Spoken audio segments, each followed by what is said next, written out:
My name is Serena, and at 27 years old, I recently got married back home. Growing up, my father and brother subjected my mother and me to harsh treatment. We were treated more like servants than family. Any command from my father or brother had to be obeyed immediately. Any delay resulted in harsh scolding. This treatment began in my early childhood. "Hurry up. Why are you so slow?" was a constant refrain. Even a child in elementary school could do better than you. My father would berate. "Women are worthless," he declared, silencing any protest with a sharp "shut up." My chores began from preschool age, but the demands intensified when I started elementary school. While my father and brother lounged, my mother and I were kept constantly busy. Whenever they desired something, whether a drink or ice cream in the depths of winter, we were expected to fetch it immediately, regardless of the inconvenience. As a result, my mother and I were perpetually exhausted. She often wept, apologizing to me. "I'm sorry, Serena. It's because I'm weak that they treat you like this." "No, Mom," I reassured her. "Someday, I'll leave this house. I'll stand on my own feet and escape from Dad and brother." Concerned, I asked, "But what about you, Mom?"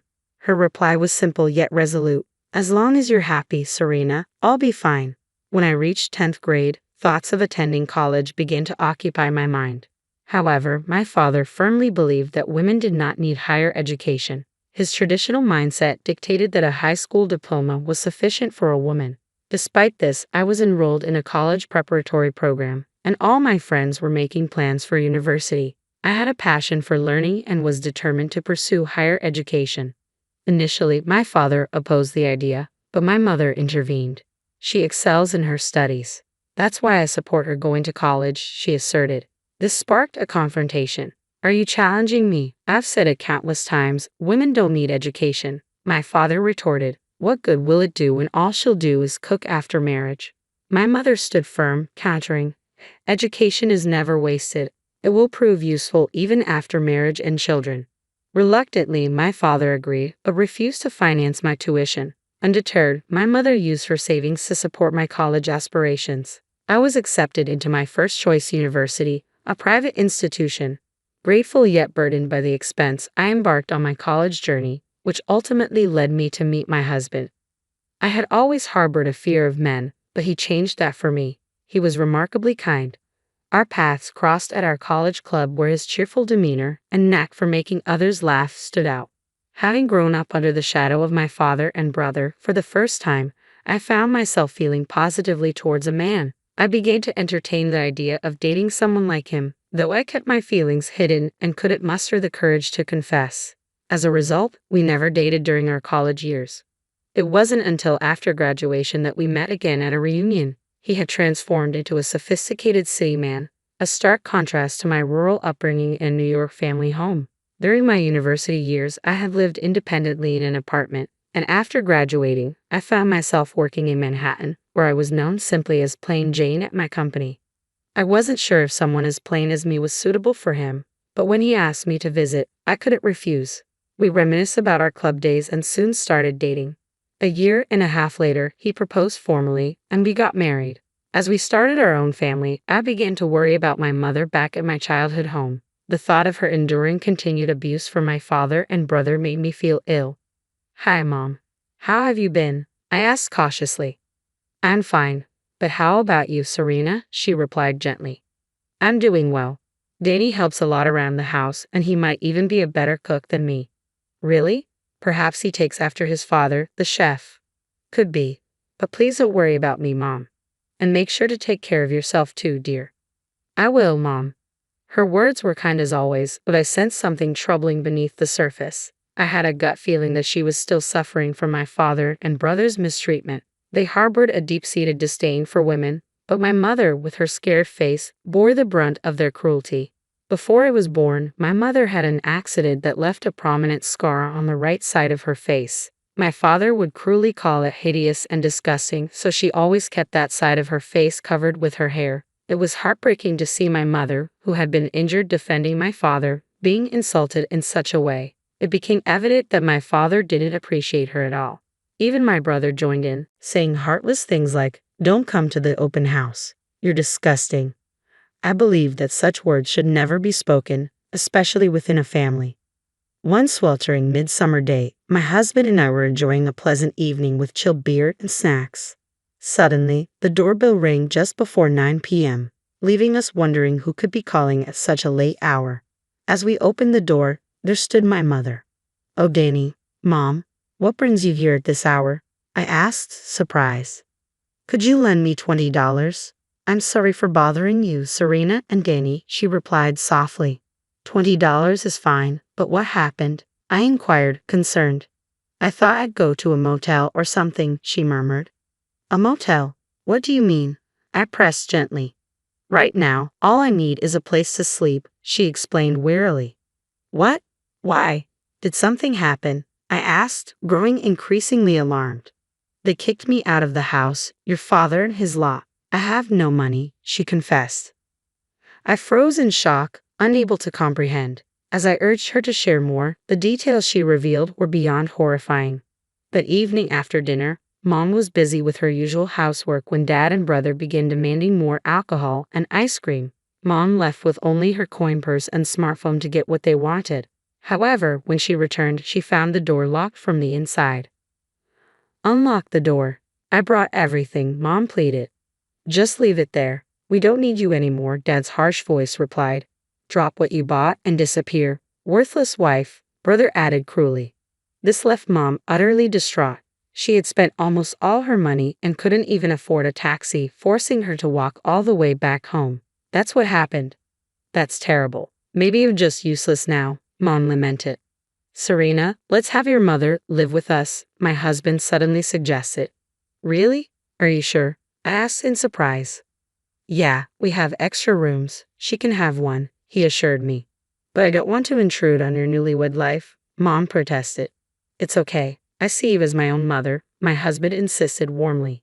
"Thank you," Mom exclaimed tearfully. She must have been deeply moved by his kindness, something she likely wasn't used to experiencing.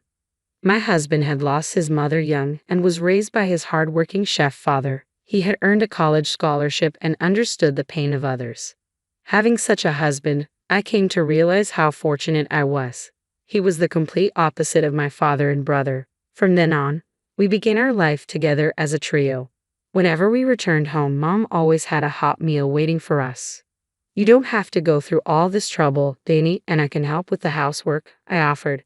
"It's okay. I want to do this." "Thank you, Mom," my husband insisted warmly.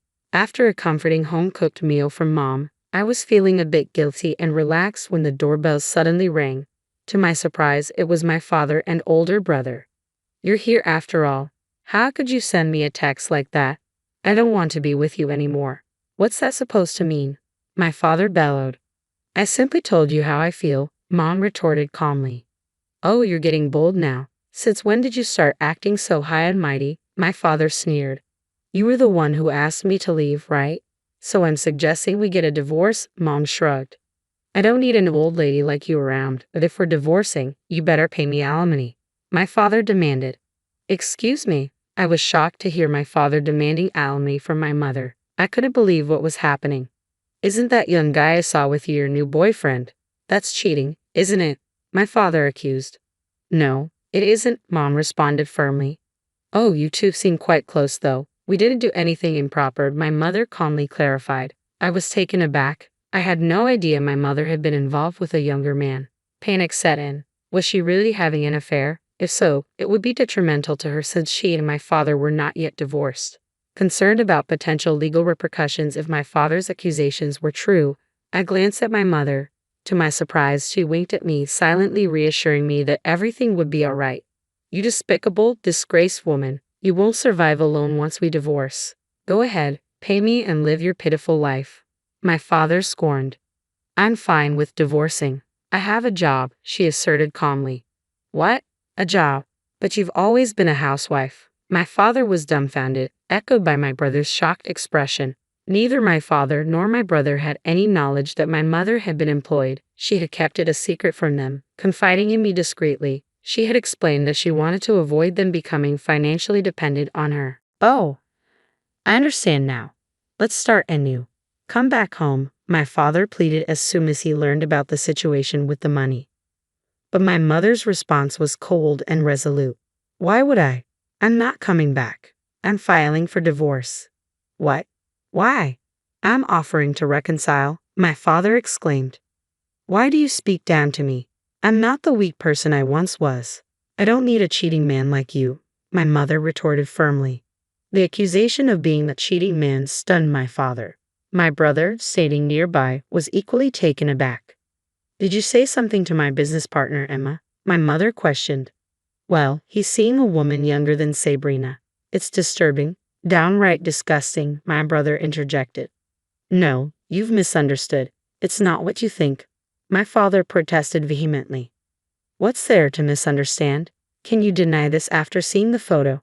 My mother confronted, displaying the picture she had discovered on her phone. It depicted my father in a close and intimate pose with a young woman named Emma, their faces almost touching.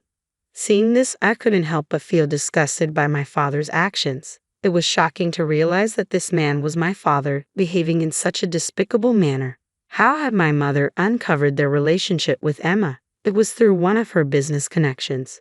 During a face-to-face meeting at a cafe, my mother had noticed a ring on Emma's finger, one that bore a striking resemblance to a ring she had purchased years ago. Impressed, my mother had complimented Emma on her ring. Emma had responded, "Thank you. My boyfriend, an older man, gave it to me. It's second-hand, but I cherish it because of its value." This revelation fueled my mother's suspicion that my father had given Emma the ring. It was a unique diamond and emerald piece, custom-made just for her, making its disappearance from her jewelry box all the more damning. Convinced of my father's infidelity, she made her intentions clear. I'll be seeking compensation for this affair, and we're getting a divorce, she declared. What? Who's going to take care of all the housework then? My father protested. Really? You and your son can manage, can't you? I interjected, knowing well their incompetence in domestic tasks.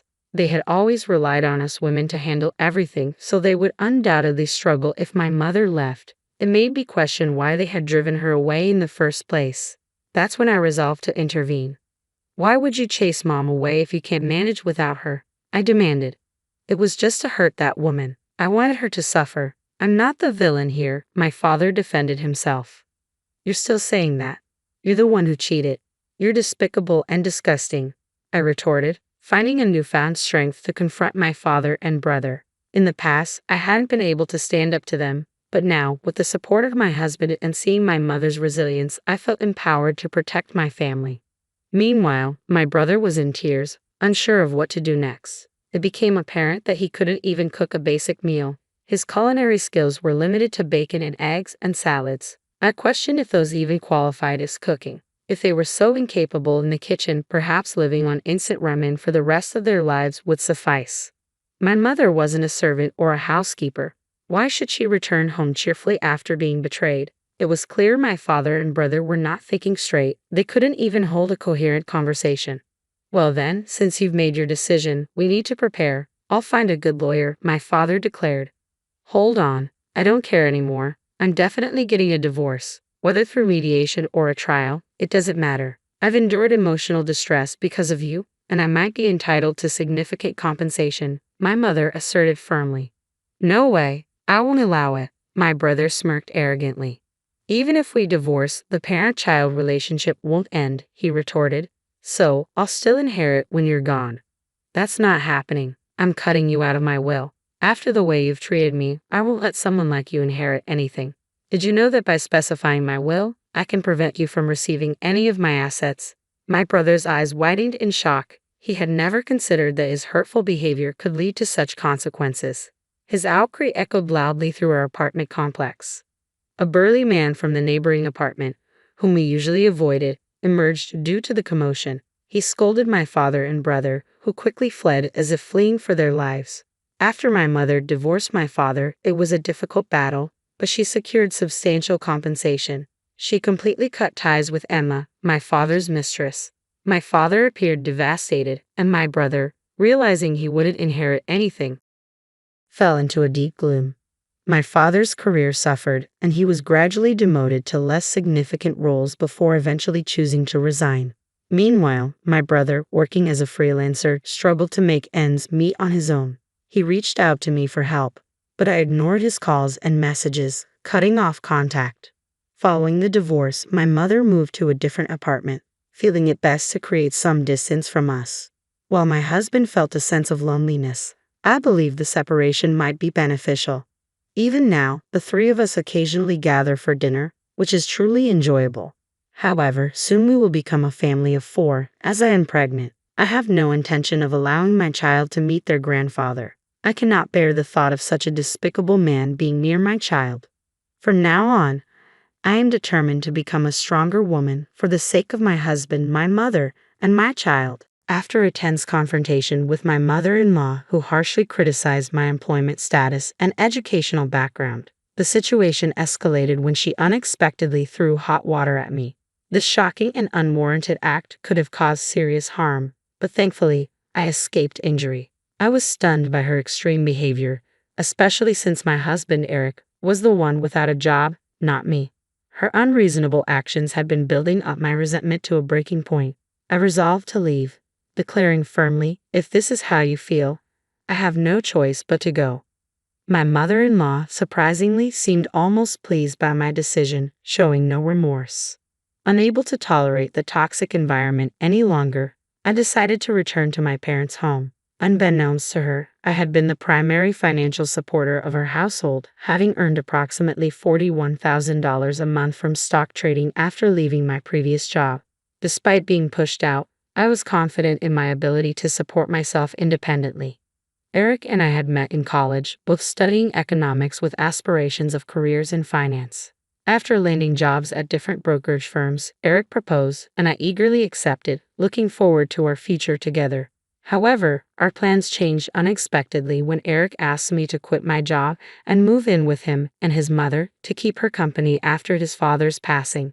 Despite my initial reluctance, I agreed, hoping it would not be too burdensome. Yet after the recent events, I deeply regretted my decision and resolved never to assist my mother-in-law again, even as she faced financial difficulties. Eric had become his mother's sole companion after his father's death when he was in middle school. As an only child, he was deeply concerned for her well-being, which I understood and respected. Consequently, I agreed to move into Eric's family home 3 weeks later. Initially, my mother-in-law seemed pleased to have her son back, but her attitude changed drastically. Her cold, unwelcoming gaze made it clear she did not approve of me. Despite feeling unwelcome, I tried to stay positive, brushing off a faint muttering from her that I couldn't quite make out. Perhaps it was about me, perhaps not. I chose to ignore it. Living with her quickly proved more challenging than anticipated. One morning, I was jolted awake by her loud voice demanding breakfast at 5 a.m. Her reasoning. "Don't just lay around because you're not working," she scolded sharply. Though the early hour felt absurd, I didn't argue and began preparing the meal. As I endured her constant critiques about my speed and efficiency, breakfast, which took what felt like an eternity but was only 25 minutes, was finally ready. I apologized for the delay, only to be met with more complaints about the time it took me. Her next grievance was that the soup was too salty, though I honestly didn't think it was. According to her, my cooking was a deliberate attack on her health. "Are you saying there's something wrong with my taste? Are you trying to kill me with these salty meals?" she accused. Stunned by her harsh words, I questioned her motives, a mix of curiosity and concern bubbling up inside me. Finally, I asked, "Why are you so harsh on me? What's going on? What are you talking about?" "I don't think I'm being harsh," she retorted. "Are you trying to make me look like the bad guy?" "That's not what I meant." Her response only left me feeling more overwhelmed by her constant pressure, unable to argue back. "Finish eating and start cleaning. After that, there's laundry to do. There's no time to rest," she commanded. From that point on, every day became a relentless barrage of criticisms and tasks that wore me down both mentally and physically. As I cleaned, she would point out mist dust in the corners. While doing laundry, she complained about stubborn stains. After about a month of this routine, I felt myself nearing a breaking point and decided to talk to Eric about it. "It's about your mother," I began hesitantly. "She's been very critical every day, and it's becoming difficult for me. Could you please ask her to ease up?" Eric's response was shockingly non-existent, which initially irritated me. But then I noticed he looked unusually pale, as if burdened by something significant. "What's wrong? Did something happen?" I asked. After a pause, Eric hesitantly revealed, "Actually, I've been fired from the company." I was stunned, unable to process his words immediately. Is this some kind of joke? It isn't, Eric explained. Due to an economic downturn, the company had to downsize and I was laid off. So you'll be unemployed from tomorrow? I asked.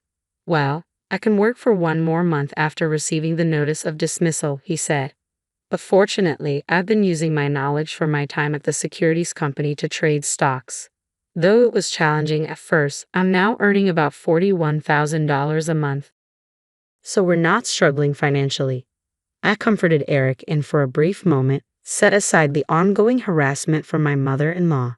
From the following day, I continued to endure her harsh treatment while Eric was out of work. Feeling the need to be strong and supportive, I pushed through the challenging situation. A month later, Eric's official unemployment status took a toll on us both. At first, he made an effort to look for a job, but soon he began spending most of his time at home, offering excuses instead of making progress. Shouldn't you start looking for a job more seriously? I suggested, hoping to motivate him to find a new path forward. I'm looking, but it's tough to find a good company that suits me, Eric replied, his voice lacking any real urgency or intent to find new work soon. Reluctantly, I continued to be the primary provider. As time passed, my mother-in-law's harshness only intensified, leaving me increasingly drained. Initially, I told myself I had to endure it because Eric was unemployed, but eventually, that reasoning no longer seemed valid. My days began to blur into a haze of listlessness. One morning, Eric left the house early, possibly to start a serious job hunt for the first time. After he left, I started my usual chores. Make sure it's clean. Do it properly, my mother-in-law nagged from her spot on the living room sofa, sipping her coffee and throwing sarcastic comments my way. Fed up, I chose to ignore her. Suddenly, she lost her temper and shouted, "How dare you ignore me? You're just a mere daughter-in-law with no job." I kept cleaning, trying to block out her harsh words, but her anger only escalated. She confronted me again, yelling, "Unemployed and uneducated people like you should leave this house." In her rage, she splashed the hot water she had prepared for her coffee onto me. "It's hot, please stop," I screamed, shocked by her sudden aggression. Thankfully, the water wasn't boiling, so I avoided serious burns, but the situation could have been disastrous. With a cold, unfeeling smirk, she venomously declared, "This is what I've been saying. If you're not working, leave this house." Exhausted by her relentless hostility, I struggled to maintain my composure. I felt I had no choice but to comply with her demand. "All right, I'll leave," I said. "Good, that makes things easier. Leave quickly," she snapped. I swiftly packed my belongings and decided to leave that very day, unwilling to endure another moment in such a toxic environment. I headed straight to my parents' home. When I arrived, my parents were surprised by my sudden visit but welcomed me warmly. I waited for a call from Eric, but it never came. No calls, no messages. Feeling isolated, I resolved not to reach out until he did. A month passed since I returned to my parents' house, and still, there was no word from Eric. My affection for him began to wane, and I started contemplating divorce. Then, one early morning, the doorbell rang unexpectedly. When I glanced at the monitor, I was stunned to see both Eric and my mother-in-law standing outside. "What now?" I muttered to myself, baffled by their sudden appearance after all this time. "Yes, what can I do for you?" I asked through the intercom. "I've forgiven you now. Come back home quickly," my mother-in-law shouted, her voice harsh as usual.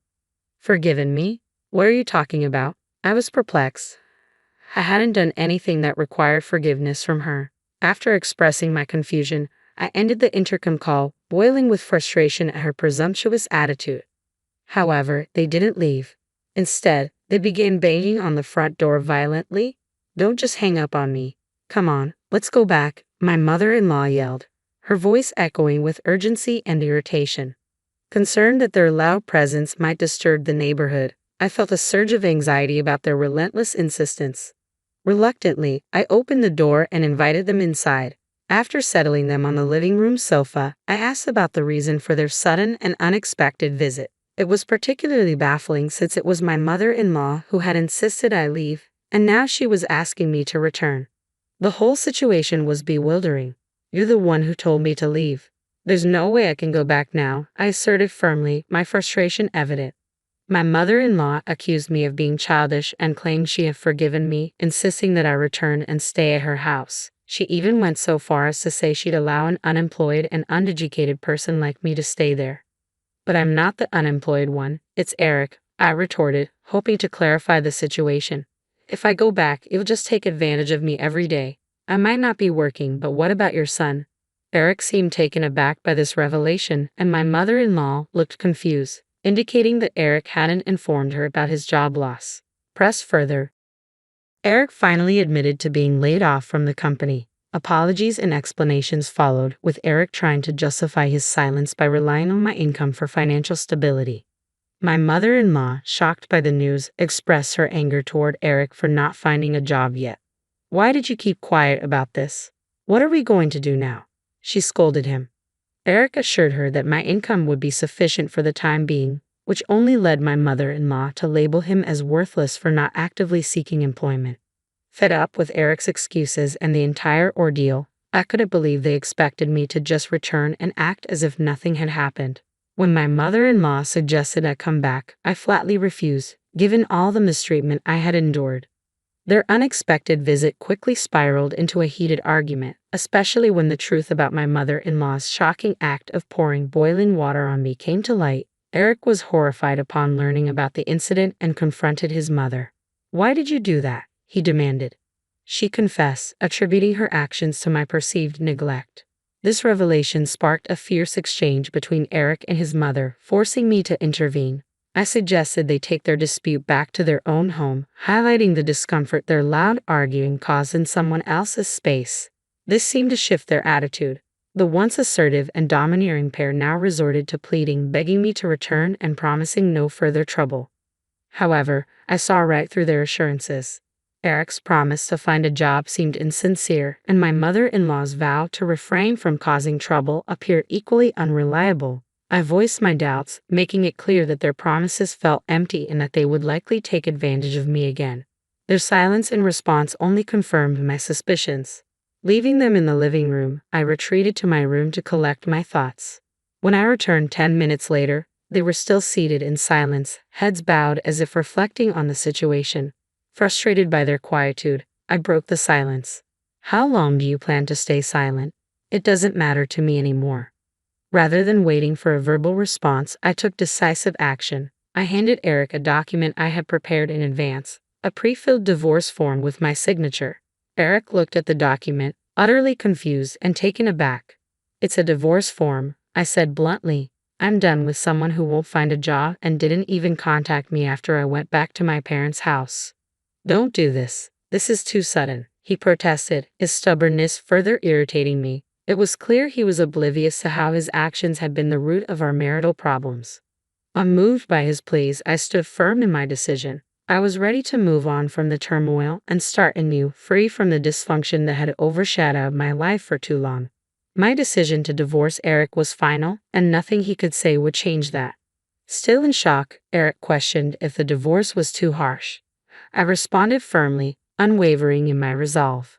I don't think so. It's your fault too. I directed that same sternness toward my mother-in-law, who had also contributed to the situation. Resigned, Eric signed the divorce papers, cautioning me not to regret my decision. Yet I felt a profound sense of relief, confident that the one who would regret this decision would be Eric, not me. I'll submit the divorce papers. I don't want any compensation. Just go home, I declared, finalizing my separation from Eric. Though it might have seemed harsh, distancing myself was necessary to escape the relentless harassment from my mother-in-law and the strain of Eric's unemployment. 3 weeks later, while enjoying the quiet day at my parents' house, I received an unexpected call from my former mother-in-law. She informed me that the electricity and gas had been cut off at her house and insinuated that I might be responsible. I explained that since the divorce, I had stopped covering Eric's and her living expenses. Desperate, she asked if I could pay just for that month. Given that we were no longer related and I no longer lived there, I found her request absurd and firmly declined. I suggested she ask Eric for assistance since he had promised to find a job. Unable to accept my refusal, she pleaded for help, playing the ex-wife card. I remained resolute, ending the call and blocking her number to avoid further entanglements. Finally, I had severed ties with both my ex-mother-in-law, who had persistently harassed me, and Eric, who had proven unreliable. Life at my parents' house gradually became peaceful, a stark contrast to the tumultuous times I had left behind. I began to enjoy a newfound sense of tranquility and freedom, relieved to have distanced myself from such a toxic environment. Several months after closing that turbulent chapter, I found myself on holiday, checking stock charts and enjoying the peace of my new routine. It was then that I received an unexpected message from Eric. He apologized for everything, acknowledged his past reliance on me, and mentioned his recent employment at a factory. Despite his apology, I felt no desire to re-engage with that part of my life. Eric also wrote about his mother's continued harsh behavior and expressed a wish for me to come back.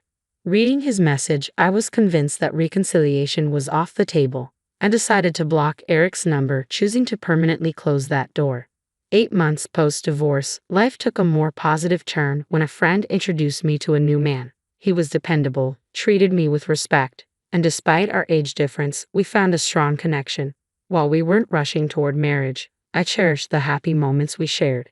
He brought a sense of joy and stability that I had long missed, allowing me to focus on the present and leave my troubled past behind. With him, I began to truly rebuild my life, appreciating each day as it came and looking forward to what the future might hold. Are you playing on your computer in your room again? You really have an easy life, my mother-in-law, Kathy, commented with a disapproving tone. No, that's not true. I'm working from home. I'm not just playing around, I responded, trying to keep my voice steady. Oh, but I've seen you playing games on your computer screen before. Don't lie to me, I won't be fooled. Kathy absolutely refuses to accept that I work from home. To her, work means leaving the house and going to a physical office, and she's unwilling to reconsider this outdated notion. One day, she announced, Meg is coming back. I plan to let her stay here, so could you give up your room to her and leave? What? I was stunned. Does she realize Ken and I are the ones paying the $5,000 rent for this house? If I leave, that means... But before I could finish, I saw the cold determination in her eyes. Despite the absurdity of it, Kathy's efforts to push me out continued relentlessly. I decided it was time to go, just as she wanted. The very next day, the moving company she had called arrived. Which belongings should I move? One of the workers asked. All of mine, I replied calmly, watching as Kathy's face paled with every box they carried out. What are you doing? She finally demanded, her voice tinged with panic. Just taking all my belongings, I said, my tone even. As my things were loaded into the truck one after another, Kathy's expression turned increasingly blue. My name is Jane, a 34-year-old remote worker. My husband Ken, and I got married 2 years ago. At the time, I was working in an office where Ken was also a colleague.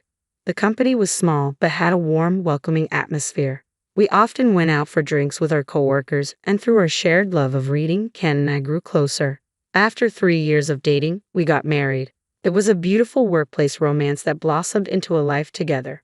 Our colleagues celebrated our marriage with great joy.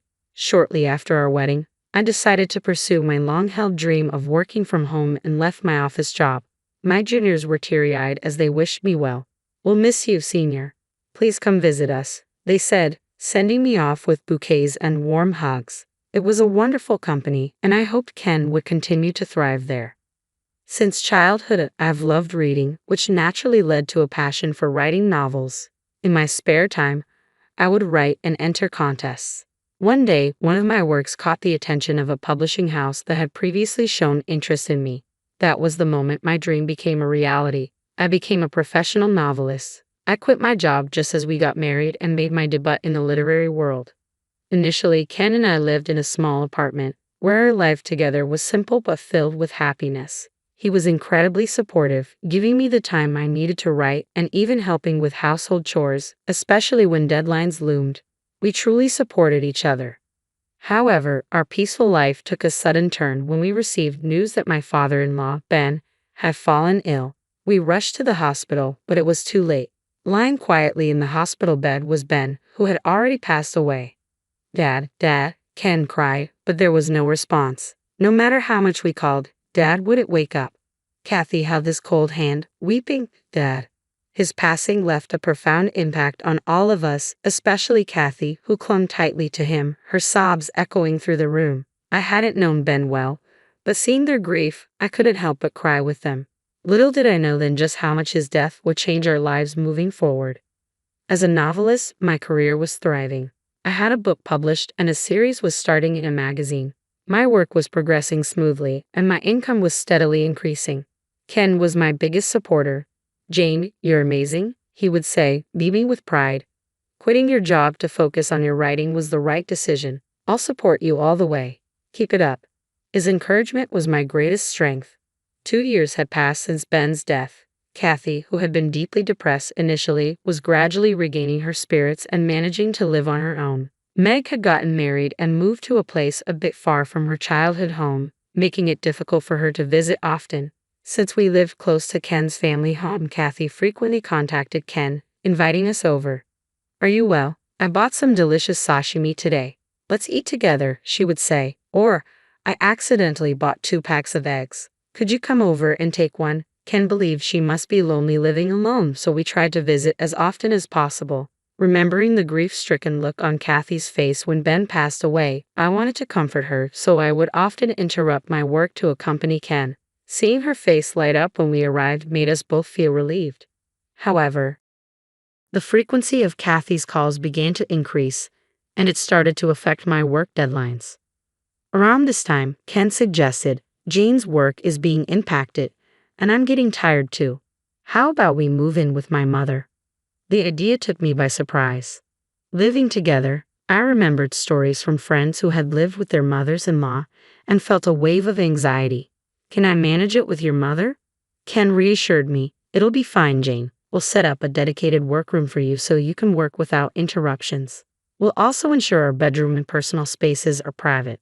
Plus, if something happens to Mom, we can respond quickly and we won't have to go out as much." Gradually, I warmed to the idea. I was concerned about Kathy, and the constant calls were disrupting my work schedule. Living together would be more convenient for us, and it would keep Kathy from feeling lonely. However, there was a practical concern. Our house was a bit small. Isn't it going to be difficult for 3 people to live in that house? I wondered aloud. I asked, "Is that true?" Ken nodded. "Yes, and I've been thinking about finding a slightly larger place for us." He showed me pamphlets of different properties. "You've already found one?" I asked, surprised. "Yeah, I've been considering it for a while.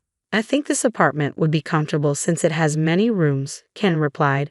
The apartment he had in mind was spacious, with plenty of layout options, but the rent was on the higher side. Still, given my current income, it wasn't unreasonable. I agreed with his proposal, saying, "That sounds good."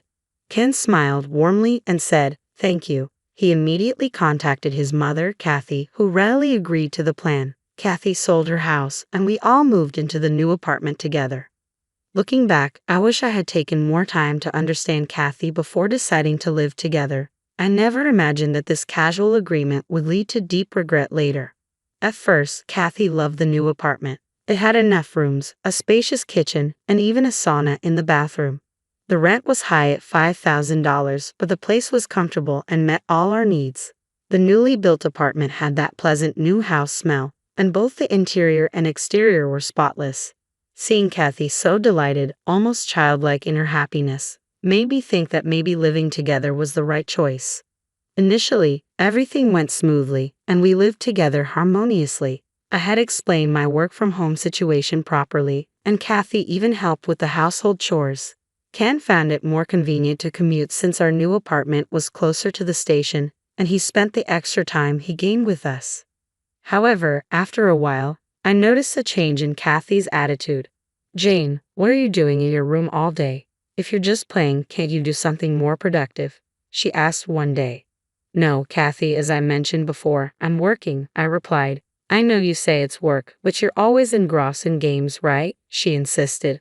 "No, that's not it," I tried to explain, but it seemed Kathy had misunderstood. She had once seen a game screen on my computer during a visit to my room and assumed I was pretending to work while playing. In reality, I was writing novels and also doing video editing work. The editing involved streams of a specific game, and Kathy had walked in while I was working on that.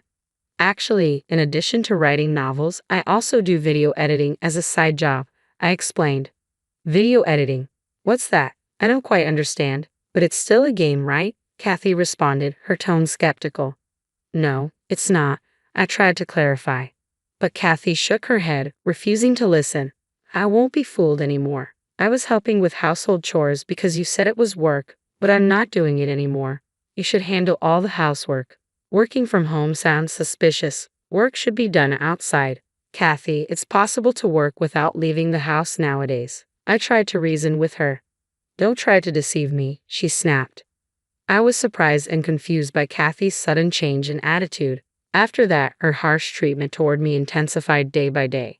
Don't you notice there's trash on the hallway floor? Can you clean it? She demanded. You hadn't started preparing dinner yet? I'm hungry. I want sweet and sour pork tonight, Jane. Please make it.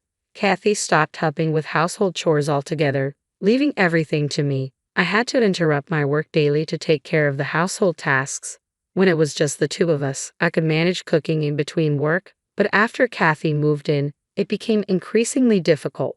As a result, I had to do video editing late into the night. As Kathy's harsh behavior escalated, I brought it up with Ken. However, he didn't take me seriously. Mom bullying you? Impossible. She would never do that. Ken dismissed my concerns. It's true, I insisted.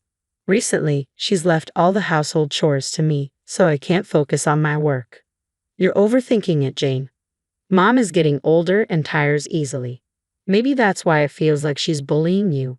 Aren't you tired from your computer work? Ken replied, completely siding with Kathy. Don't you believe me? I asked, disappointed. Ken's lack of understanding left me feeling isolated. After that, Kathy's treatment only got worse. Recently, she even started pressuring me about grandchildren, asking, when will you have a child? When can I see my grandchild? Kathy demanded.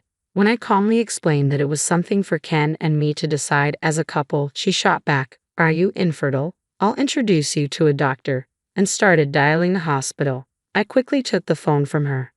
I don't think we're infertile, I said firmly. Please give us a little more time. Time? I don't have much time left. I want to see my grandchild. What's the point of having a daughter-in-law who can't bear children? Her sharp words cut through me, and the stress only intensified. I'm sorry, but I have a work deadline approaching, I said, trying to escape to my room. Off to play on the computer again? How lazy, while your husband works so hard, Kathy sneered. She completely refused to understand that I was working from home. Her belief that work must be done outside the house was deeply ingrained, and she seemed unwilling to change her mindset. As if that wasn't enough, she continued, Meg is coming back soon. She plans to live here, so please give your room to her. What? Why? I asked, bewildered. Meg is pregnant and wants to come back home for childbirth. Unlike you, she's a proper daughter-in-law fulfilling her role by getting pregnant. So, I want her to use your room, Kathy declared. I was utterly shocked by this sudden proposal. But before I could respond, Kathy added even more harshly, so I want you to leave this house. Understand that properly. Why should I have to leave this house? Why am I being told such a thing?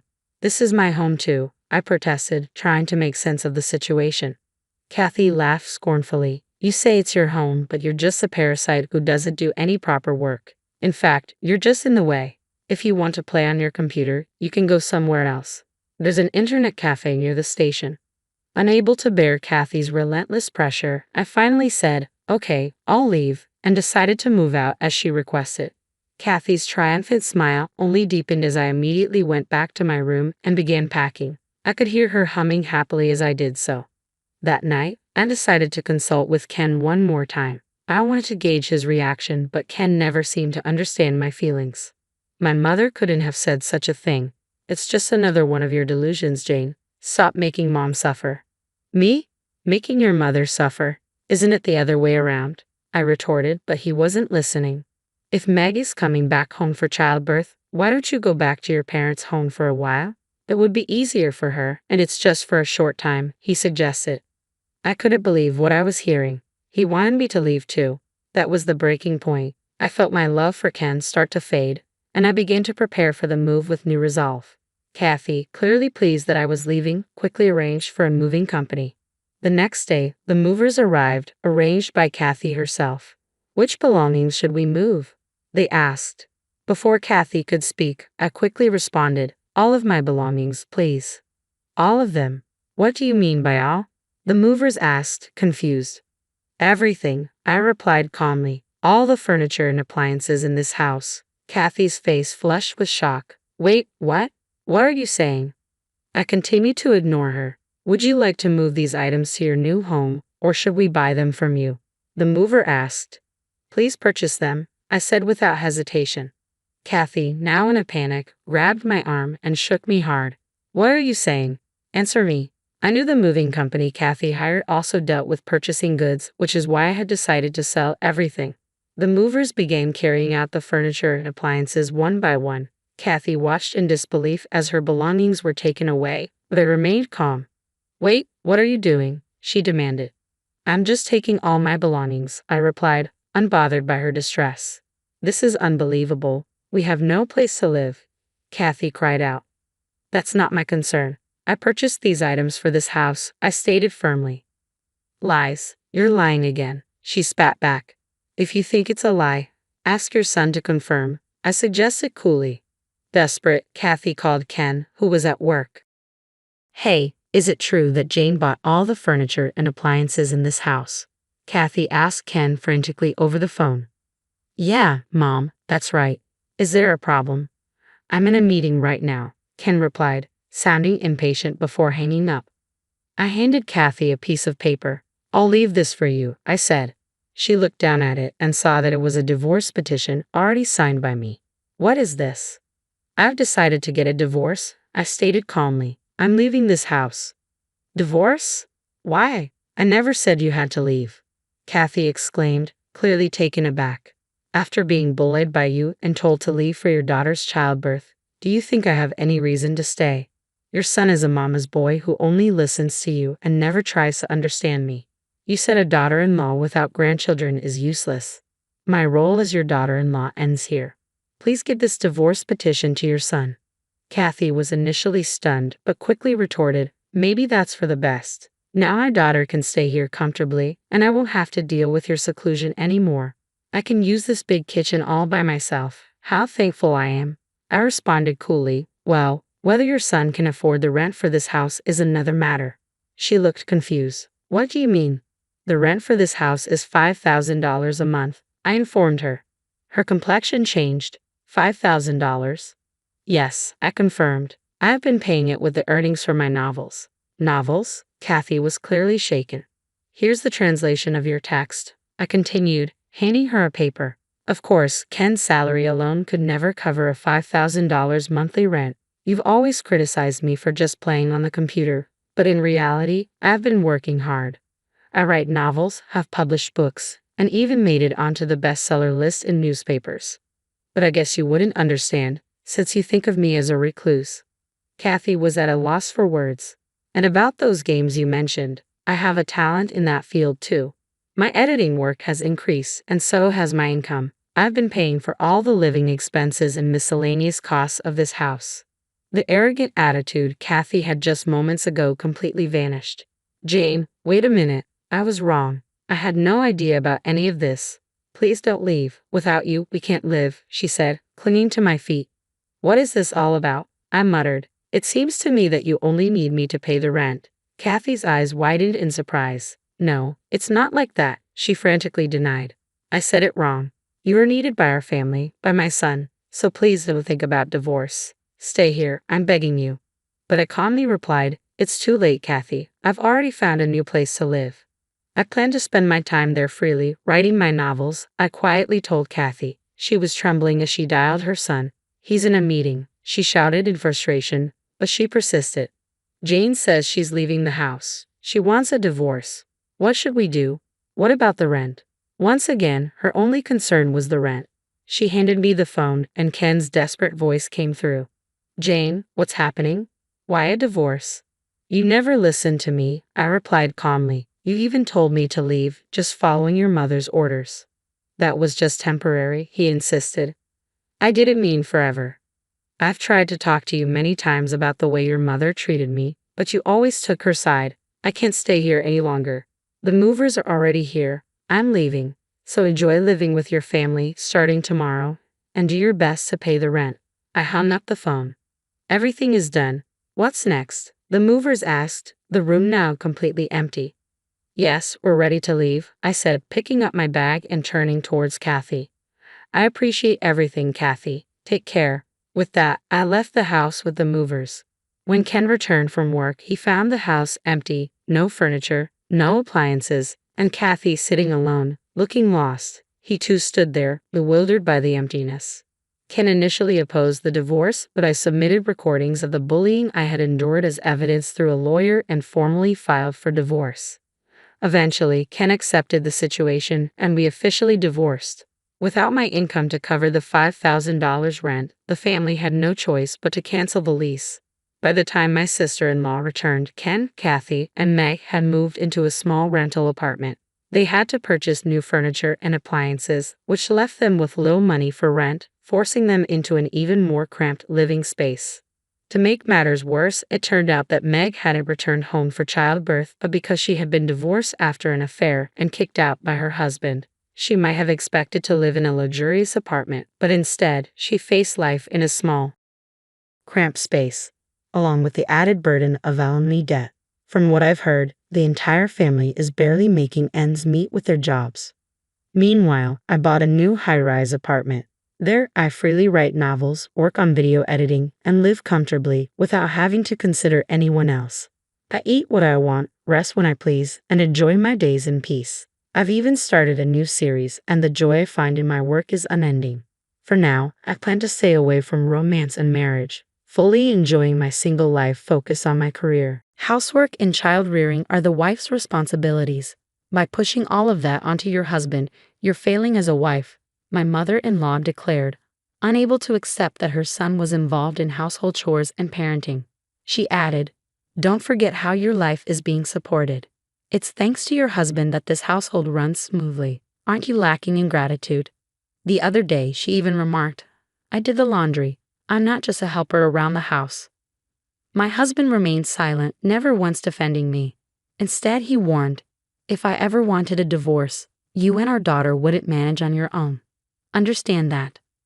Feeling harshly criticized and belittled by both my husband and mother-in-law, I reached my breaking point.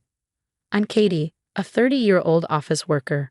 I met my husband Gary in college and we started dating soon after. As we both transitioned into working adults, marriage seemed like the natural next step. Shortly after our wedding, our daughter was born, and I changed jobs due to the irregular hours at my previous one. Now I work full-time with fewer overtime demands. What I didn't realize before getting married was that my husband had a strong attachment to his mother. He consulted her on almost every decision. When we were searching for a new house, I was surprised to find that he brought his mother along to viewings. "This apartment is spacious and well located, easy for shopping. Why not choose this one?" she suggested. "What do you think, Mom? Is this place good?" he asked, valuing her opinion over mine. When she commented that the sunlight might not be ideal and perhaps we should consider another place, he readily agreed. Our decisions as a couple were constantly overshadowed by her preferences. Eventually, we settled on a place that she approved of, which I also liked. But the entire process left me feeling uneasy. The same pattern occurred when choosing furniture and appliances. My mother-in-law always accompanied us. I hinted to my husband that we should make these decisions on our own, hoping to establish some independence as a couple. However, he didn't take the hint, continuing to appreciate his mother's presence and advice. This wasn't the only sign of his attachment to her. He often skipped dinner at home, presumably to eat with his mother, which I didn't mind due to my busy schedule. I didn't want to be seen as a nagging wife either. Years into our marriage, as our daughter grew up, we started discussing building a new house. Though my husband had always been a bit of a mama's boy, he was also gentle and uncomplaining when she wasn't around. He was great with our daughter too. I longed for a peaceful new home for just the three of us, my husband, our daughter, and me. So when he suddenly suggested that we live with his mother, I was completely opposed to the idea. Mom's getting on in years, and I'm worried about her future. How about we live together with her? He proposed. His mother likely wanted to live with her son and grandchild, but I was adamantly against the idea. She never listened to my opinions, and I always had to be careful not to offend her. She spoiled my husband and clearly saw me as nothing more than an obstacle. Living together would mean seeing each other every day, something I desperately wanted to avoid. But your mom doesn't want to move far from her current home, right? I countered, knowing she preferred to stay in the area she had lived in for years. Yeah, she has friends there and doesn't want to move far, he admitted. But that area is too far from our workplaces, I pointed out, knowing it would double our commute time. I wanted to live in an area that was convenient for commuting and ideal for raising kids. Look at this place, it's close to the train station and near your mom's house. What do you think? I showed him some options from a real estate agent, highlighting areas with plenty of parks, nature, and convenient shopping. While it meant living separately from his mother, the proximity that would allow us to visit her quickly seemed appealing to him, and he agreed with my suggestion. I felt relieved that we wouldn't have to live with my mother-in-law, but that relief was short-lived. She began visiting our house frequently, and my husband welcomed her visits, making it difficult for me to refuse them. I understood her desire to see her grandchild, but our daughter never warmed up to her and would start crying whenever she saw her. I worried this would upset my mother-in-law. Even on days off, I couldn't relax when she was around. Can't we spend our days off just as a family? I always feel on edge when your mom is here, I suggested. She's my family too. You're the one making it awkward, he replied, offering no sympathy. Every time she came over, she criticized my cooking and housekeeping as part of her guidance. She'd nitpick my cleaning, especially when I was planning to do a thorough job over the weekend. It was exhausting to be criticized right when I was about to start cleaning, and the meals I worked hard on never seemed to suit her taste. You don't have the basics of cooking down. At this rate, you'll never improve, she'd say. I'm sorry, I'd reply meekly. It's true, your soup is always too salty. My mom's is always just right, my husband would add, joining in on his mother's complaints and starting to press me too. Normally, he didn't say anything, but when she was around, he suddenly had a lot to say. Feeling discontented with him, I decided to talk to him when my mother-in-law wasn't there. If you have any complaints, I wish you'd tell me directly. There's no need to wait until your mother is here, I said. I can't help it. I remember things when I hear Mom talking about them, he replied, a bit annoyed, even though he didn't mean to be hurtful. I still longed for compassion and support in her marriage, but it seemed increasingly difficult for him to understand that. Gradually, our arguments about my mother-in-law became more frequent. Around the time our daughter started first grade, I received news from my mother that my father's health was declining. Caring for him alone had become too much for her at her age, so I decided to adjust my work schedule to help with his care daily. Because of this, my husband began taking on more responsibility for our daughter. She was becoming more independent, helping around the house and understanding of my situation. I was so grateful for her. One day, my mother-in-law came over, furious, accusing me of leaving all the childcare to my husband Gary. I'm sorry, but my father is really unwell, and my mother is elderly. I really need to be there for them, I explained, hoping she would understand. I believe families should help each other in tough times, I continued, but my mother-in-law didn't see it that way. Housework and childcare are a wife's job. Dumping it all on Gary, what are you thinking? If you want to care for your parents, you should still manage everything else. That's the least you can do, she scolded. I couldn't argue back. She couldn't accept her son doing housework and childcare. Think about it. How is your life supported? It's all thanks to Gary. Don't forget that and be more grateful, she continued. Despite my own income, she insisted it was all my husband's doing, and he didn't defend me once while she was scolding me. The other day, I even had to do the laundry. I'm not just a helper around here, he added, as if to reinforce her point. I had been so busy with work and caring for my parents that there were times when I just couldn't manage everything. I asked him for help, and while he helped without a word, it became clear he was harboring resentment. His remarks seemed deliberately aimed at escalating his mother's anger, and his attitude grew even stricter as I continued juggling housework, childcare, and caring for my parents. I want to do my part with the chores, but sometimes it's just too difficult, and I need your help.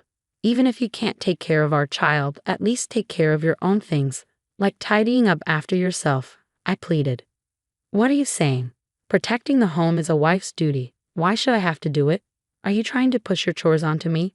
He retorted, dismissing my pleas for cooperation. No matter what I said, he wouldn't understand. Stop talking big when you don't even make as much money as I do. If I say I want a divorce and it really happens, you do realize you and our daughter won't be able to live on your own, right? He added, his words cutting deep. I couldn't deny it. My income had decreased since I changed jobs, and now it was less than his. With a young child, I had chosen a job with fewer overtime hours rather than a higher salary. Since then, he had become increasingly unreasonable. If you want to care for them so much, clean the house thoroughly first, he demanded, knowing full well that it was impossible for me with a full-time job. His demands extended beyond cleaning to meals as well. This isn't enough. Don't always settle for stir-fries, and I don't want store-bought ready meals, he insisted. No matter how exhausted I was from work, skimping on dinner wasn't allowed. I was physically and mentally drained from having to prepare homemade meals daily. I lost interest in my husband, no longer asking for anything or taking care of him as much. I couldn't trust him with our daughter, so I started bringing her with me when I visited my parents. My mother adored her granddaughter and was always thrilled to see us, and my daughter loved playing with her too. I'm happy when you bring her, but don't overdo it. You look tired. I'm worried, my mother would say. It's okay, Mom.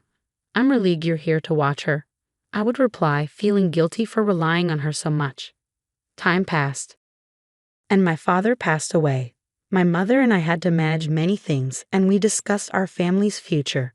It turns out my father had been a wealthy man with several properties, including our large, well-maintained family home. You'll continue living here, right, Mom?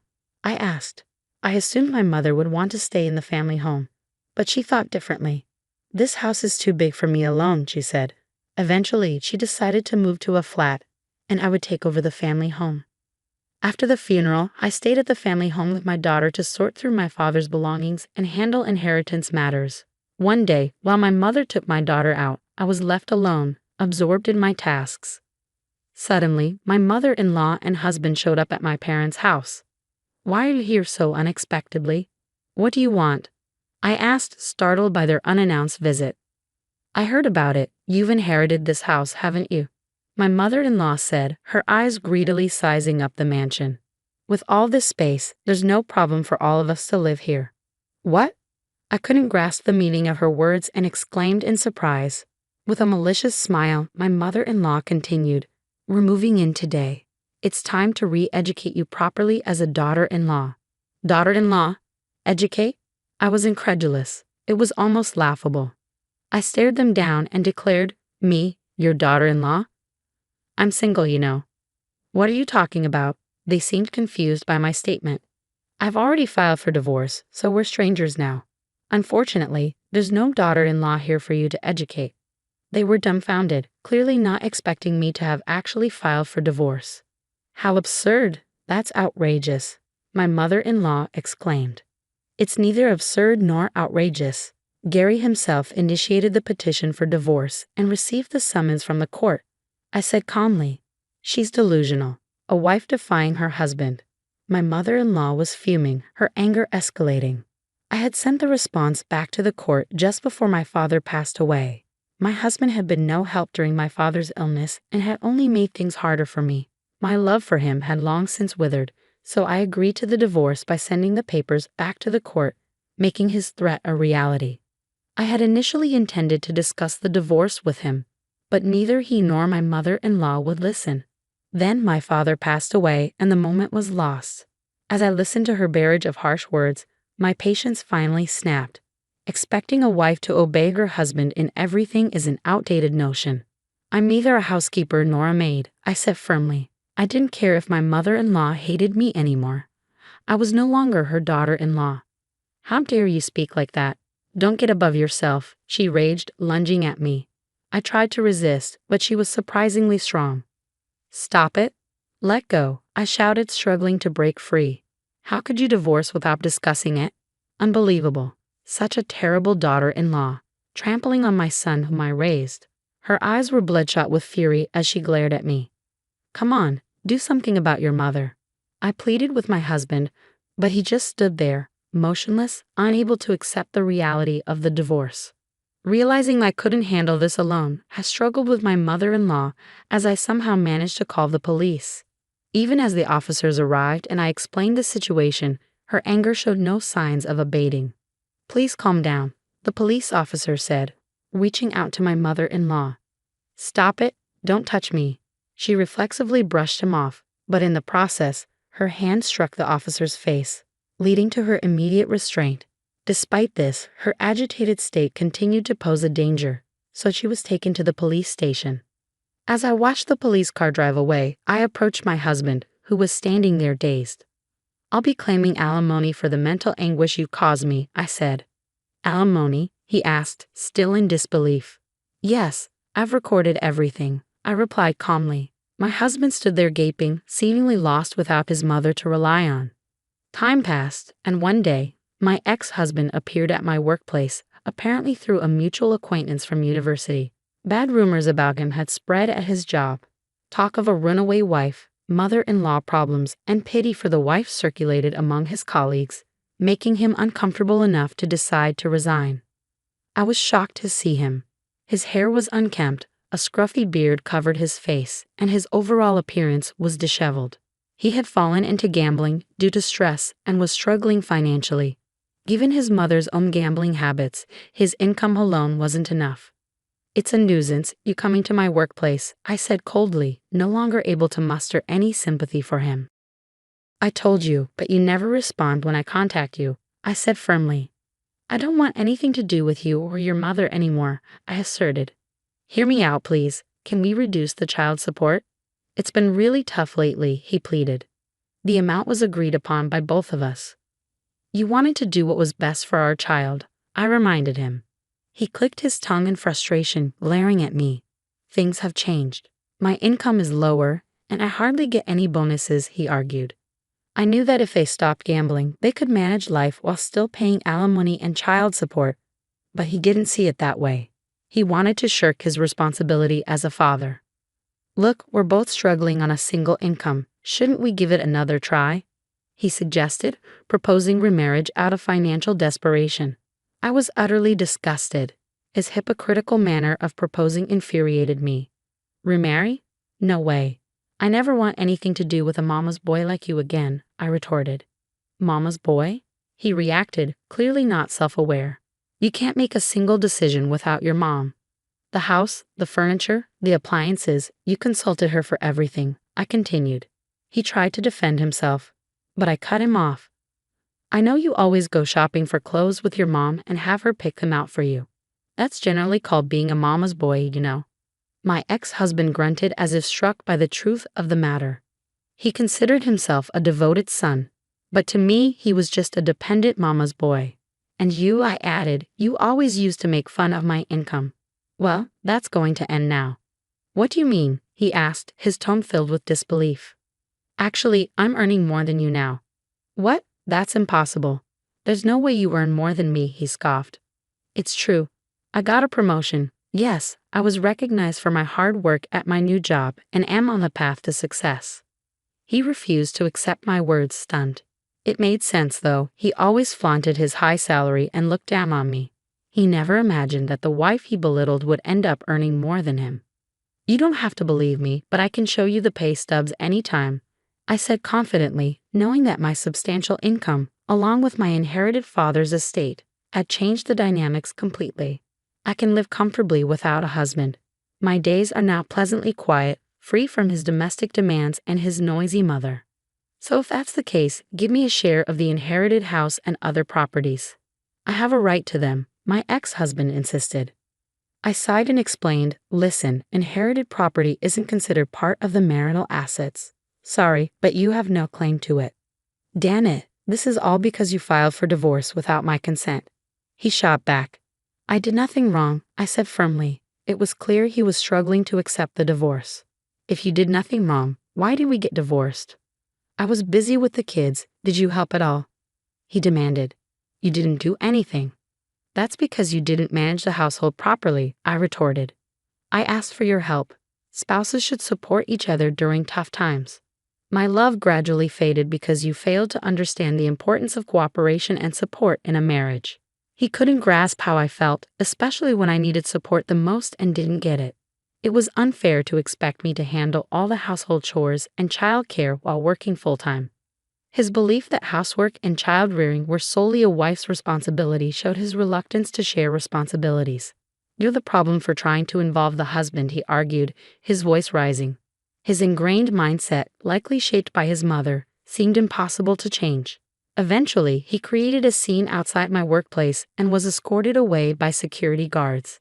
Later, he and his mother faced financial difficulties, losing their family home and moving into a cheap flat. They struggled to pay alimony and continued to live in poverty, unable to quit their gambling habits. Now, it's just my daughter and me living together. With help from my mother when work gets busy, we're enjoying a happier life. I've become more cheerful, smiling more often, which seems to make my daughter happy too. I used to worry constantly about my ex-husband and mother-in-law, but now I'm focused on moving forward and showing my daughter a life that's true to myself. From now on, I'll be raising my daughter alone, firmly instilling in her the values of compassion and mutual support, and teaching her to face challenges with a smile." Hi, my name is Alex, and I'm a 30-year-old woman who's been through a lot recently. Even though some time has passed, it still feels like everything happened just yesterday. I wanted to talk about it with someone other than my family and friends, so here I am. Let me start from the beginning. I was born much later than my sister. She was 16 years old when I was born. Because of the big age gap, we never had a close sisterly bond, although she did spoil me a lot. It felt like she treated me more like her own child than her sister. By the time I was old enough to remember anything, my sister was already off to college. When I was 10 years old, I attended her wedding. She was already pregnant at the time, so I was excited not just for the wedding, but also to meet my niece and have another kid to play with. 5 months after the wedding, my niece Tori was born. I still clearly remember visiting her in the hospital right after she was born. I was so excited to see her little face and felt an overwhelming amount of love for her. After Tori came home, I spent as much time as possible with my sister to help take care of her. As the years went by, my love for Tori only grew. I would always offer to babysit whenever my sister needed help. Instead of thinking of each other as aunt and niece, Tori and I felt more like siblings. That's why it was so hard for both of us when I had to move to a different state, Florida, to study and work. But I made sure to always call home and stay in touch with my family, especially Tori. The distance didn't break our bond. In my last year of university, I met my husband, Caleb. He was the star football player, and I still don't know how I caught his attention since I wasn't into sports at all. I spent most of my time reading in the library, but one day Caleb found me there and started talking to me. What I loved most about him was how confident and charming he was. Later, after we were together for a while, he told me he was actually nervous to talk to me, but I never would have guessed that from how confidently he approached me. We went on several dates and quickly realized that even though we had different interests, we fit well together. We shared the same sense of humor and spent all our dates laughing until our bellies hurt. It didn't take long for us to make our relationship official. I always made it clear to Caleb how much I loved my family, so we met them through many video calls. The only person I didn't tell about Caleb was my niece Tori. Even though Caleb had met almost everyone important in my family, he hadn't met Tori yet. I did talk to him about her a lot though. One day, Caleb asked why he hadn't met my niece, even though I talked about her so much. I told him, "Babe, I haven't introduced you to Tori because she's just 11. I want to protect her innocence from my adult life." He replied, "I don't think 11 is too young. I'd like to meet her and be part of her life too. Tori is the most important person to me, but she's still a child. She doesn't need to be involved in my romantic life," I explained. "It feels like you're keeping me separate because you doubt our relationship's future," he said. "What? That's not true at all," I assured him. "You're afraid of introducing me to Tori in case things don't work out between us. You don't want to introduce her to someone who won't be a constant in her life," he continued. "You've got it all wrong. It's about protecting her, not doubting us," I said. "All right, fine, let's drop it. Just understand that I see a long future for us, but I'm just not ready to mix our worlds yet," I explained. I understood why Caleb was upset, but I wasn't ready to involve Tori in this part of my life yet. I wanted to protect Tori's innocence, even though deep down I knew I wasn't really doing that. In my mind, she was still that little baby I first met in the hospital, and I wanted to keep seeing her that way, at least until she became a teenager. 2 years after we graduated from college, Caleb asked me to move in with him, and I happily agreed. I was thrilled to live with the man I was so deeply in love with. During this time, I also met all of Caleb's family. Caleb was still a little hurt that I hadn't told Tori about him yet, but he chose to let it go instead of bringing it up. I could tell he was still bothered by it because he would briefly mention it before dropping the subject. When Tori turned 13, I waited a couple of months before finally telling her about Caleb. We got on a video call one day while Caleb was out for a run. "Tori, I have something to share with you," I said. "What's up?" she replied. "I have a boyfriend." "Really? Oh my gosh, tell me everything," she exclaimed. "His name is Caleb. We met in college and have been together since my senior year. Is he a good guy?" she asked. "He's the best. You'll love him," I assured her. "I can't wait to meet him then." "Well, actually, we were planning to come for Thanksgiving." "Wait, seriously? I've got bad timing, huh?" "What do you mean?" I asked, confused. "I got into that boarding high school I've been raving about for ages. I need to be there next month." "That's amazing, Tori. I'm so proud of you." "Yeah, but I won't be around for Thanksgiving." "Don't worry about it. I'm planning on marrying Caleb anyway, so you'll have plenty of time to meet him." "You're already planning weddings, huh? I love it," she said with a laugh. We spent the next half hour excitedly talking about Tori's new school. I learned that Tori would only have some time off, but now that Caleb and I were working, we couldn't just take off to go meet her. And when Tori was at school, she wasn't allowed to use electronics for long periods. Tori was fine with that because the school had so many extracurricular activities that would keep her busy and tire her out by the end of the day. I was excited for her to experience new things. When Caleb came back from his run, I told him about the call.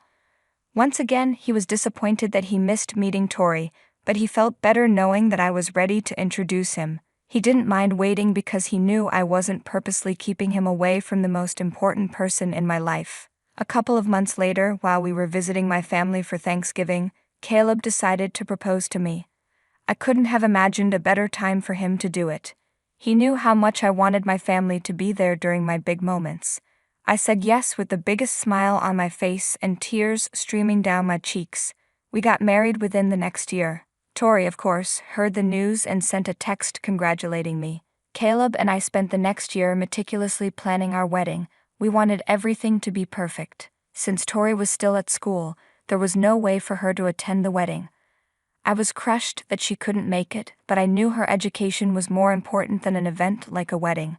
Plus, Caleb comforted me by saying we could have a small ceremony after Tori graduates to replicate our wedding. The wedding was a grand affair. Everyone laughed and cried, and I felt like the luckiest girl alive. The love and support I received that day were beyond anything I could have imagined. I truly believed that the rest of my life would be blissful because I'd get to spend it with Caleb. And for the first year of our marriage, that was true. But then things started to go downhill. We both had stable 9-to-5 jobs, made good money, and lived comfortably. We were never really interested in having children, so that wasn't something we had to plan for. So it came as a surprise when one night while we were lying in bed, Caleb asked if he could start working overtime. "Babe, there's something I need to talk to you about," he said. "What's up?" I asked, a little concerned. "I've been thinking about taking up overtime at work," Caleb said one night as we lay in bed. "Overtime? Why the sudden interest?" I asked, surprised. "I've been aiming for a promotion for a while now, and the extra money could help us," he explained. "I love that you're passionate and ambitious, but we're already comfortable," I said. "I know, but I think we can do even better," he replied. "I love our time together, just relaxing after work and on weekends. It means a lot to me," I told him, hoping he'd understand. "I value that too, but I see the potential for more," he said. "It's not about potential, it's about quality of life. I want to enhance our quality of life through hard work," he insisted. "I respect your choices, but I'm not happy with this decision," I admitted. "I'm doing what's best for both of us," Caleb said, then turned over and turned out the light after wishing me good night. I was left awake with my thoughts, feeling upset that Caleb had made this decision without really discussing it with me.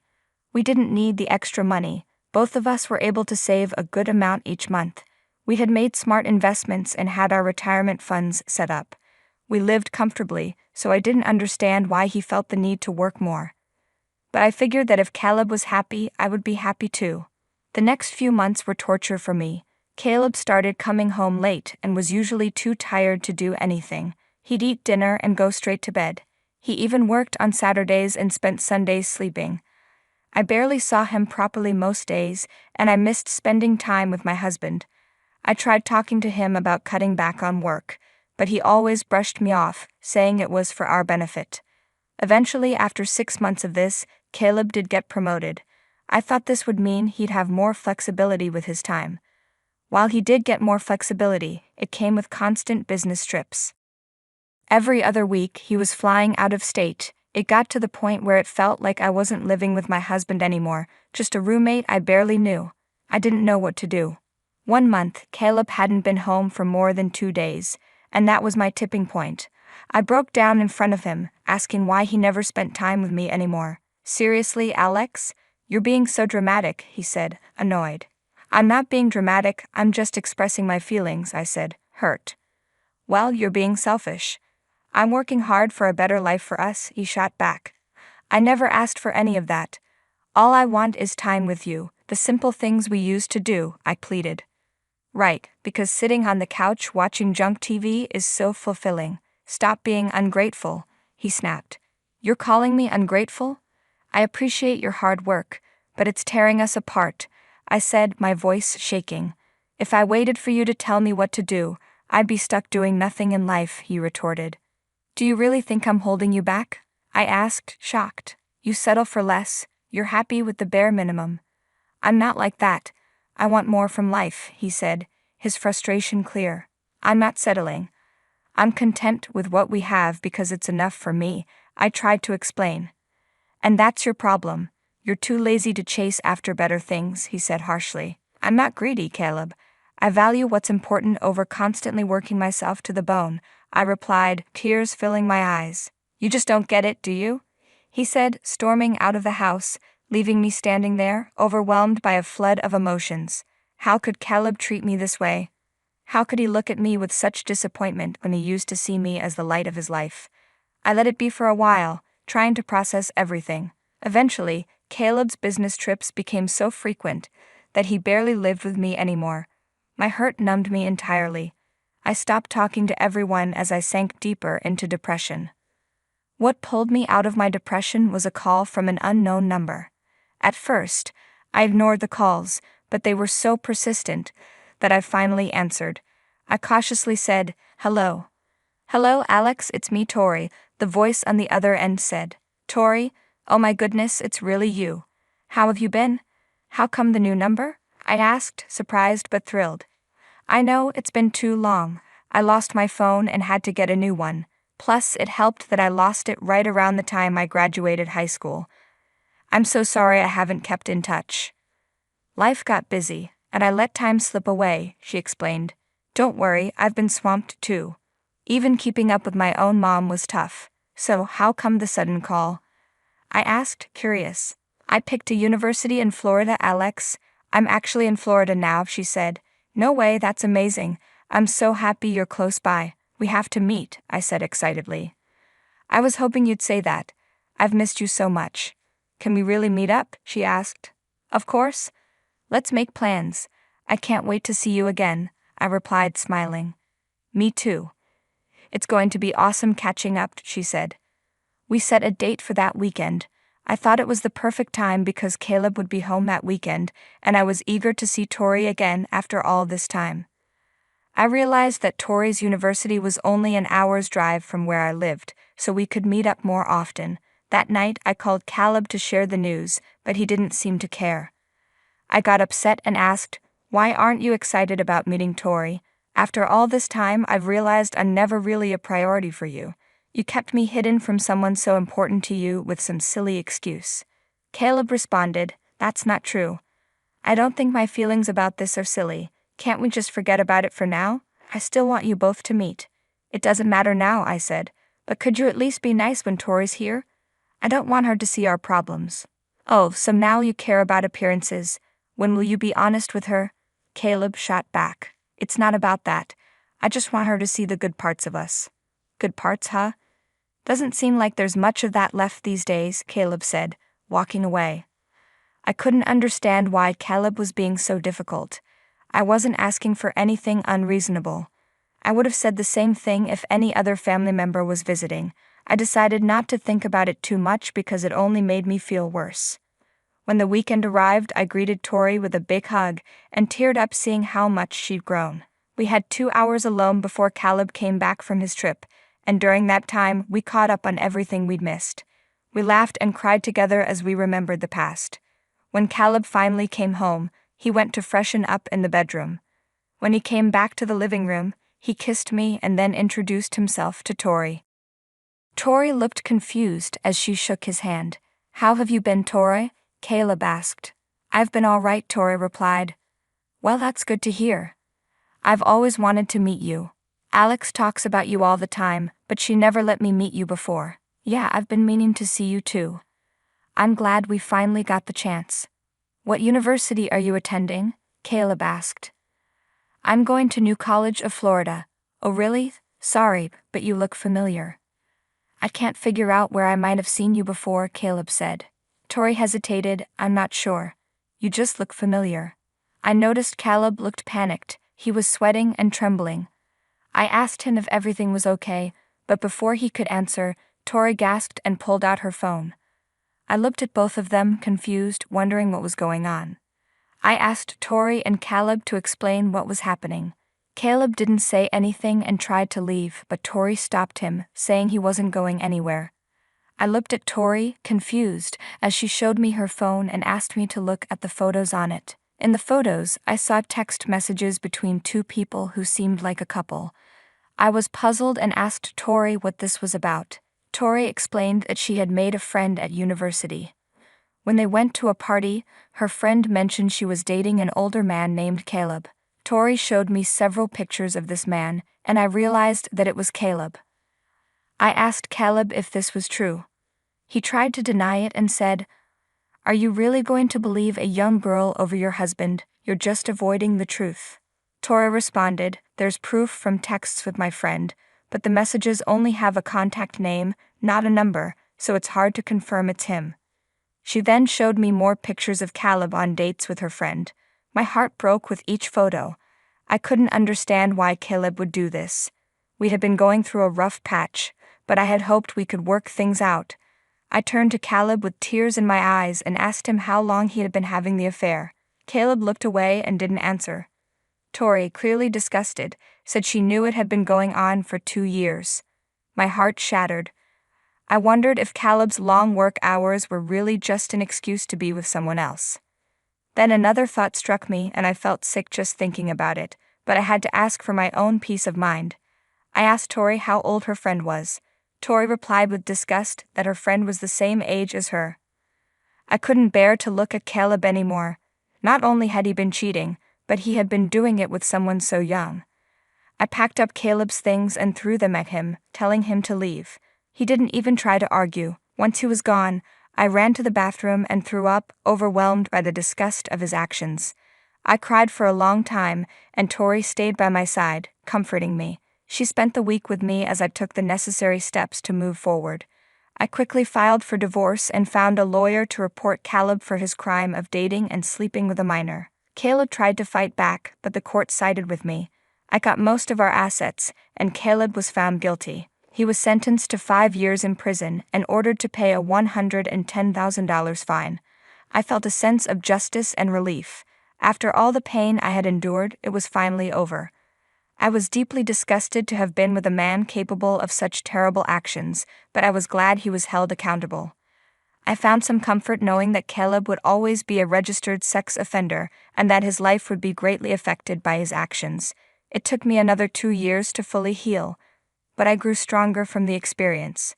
I moved back to my home state and spent time recovering with my close friends and family.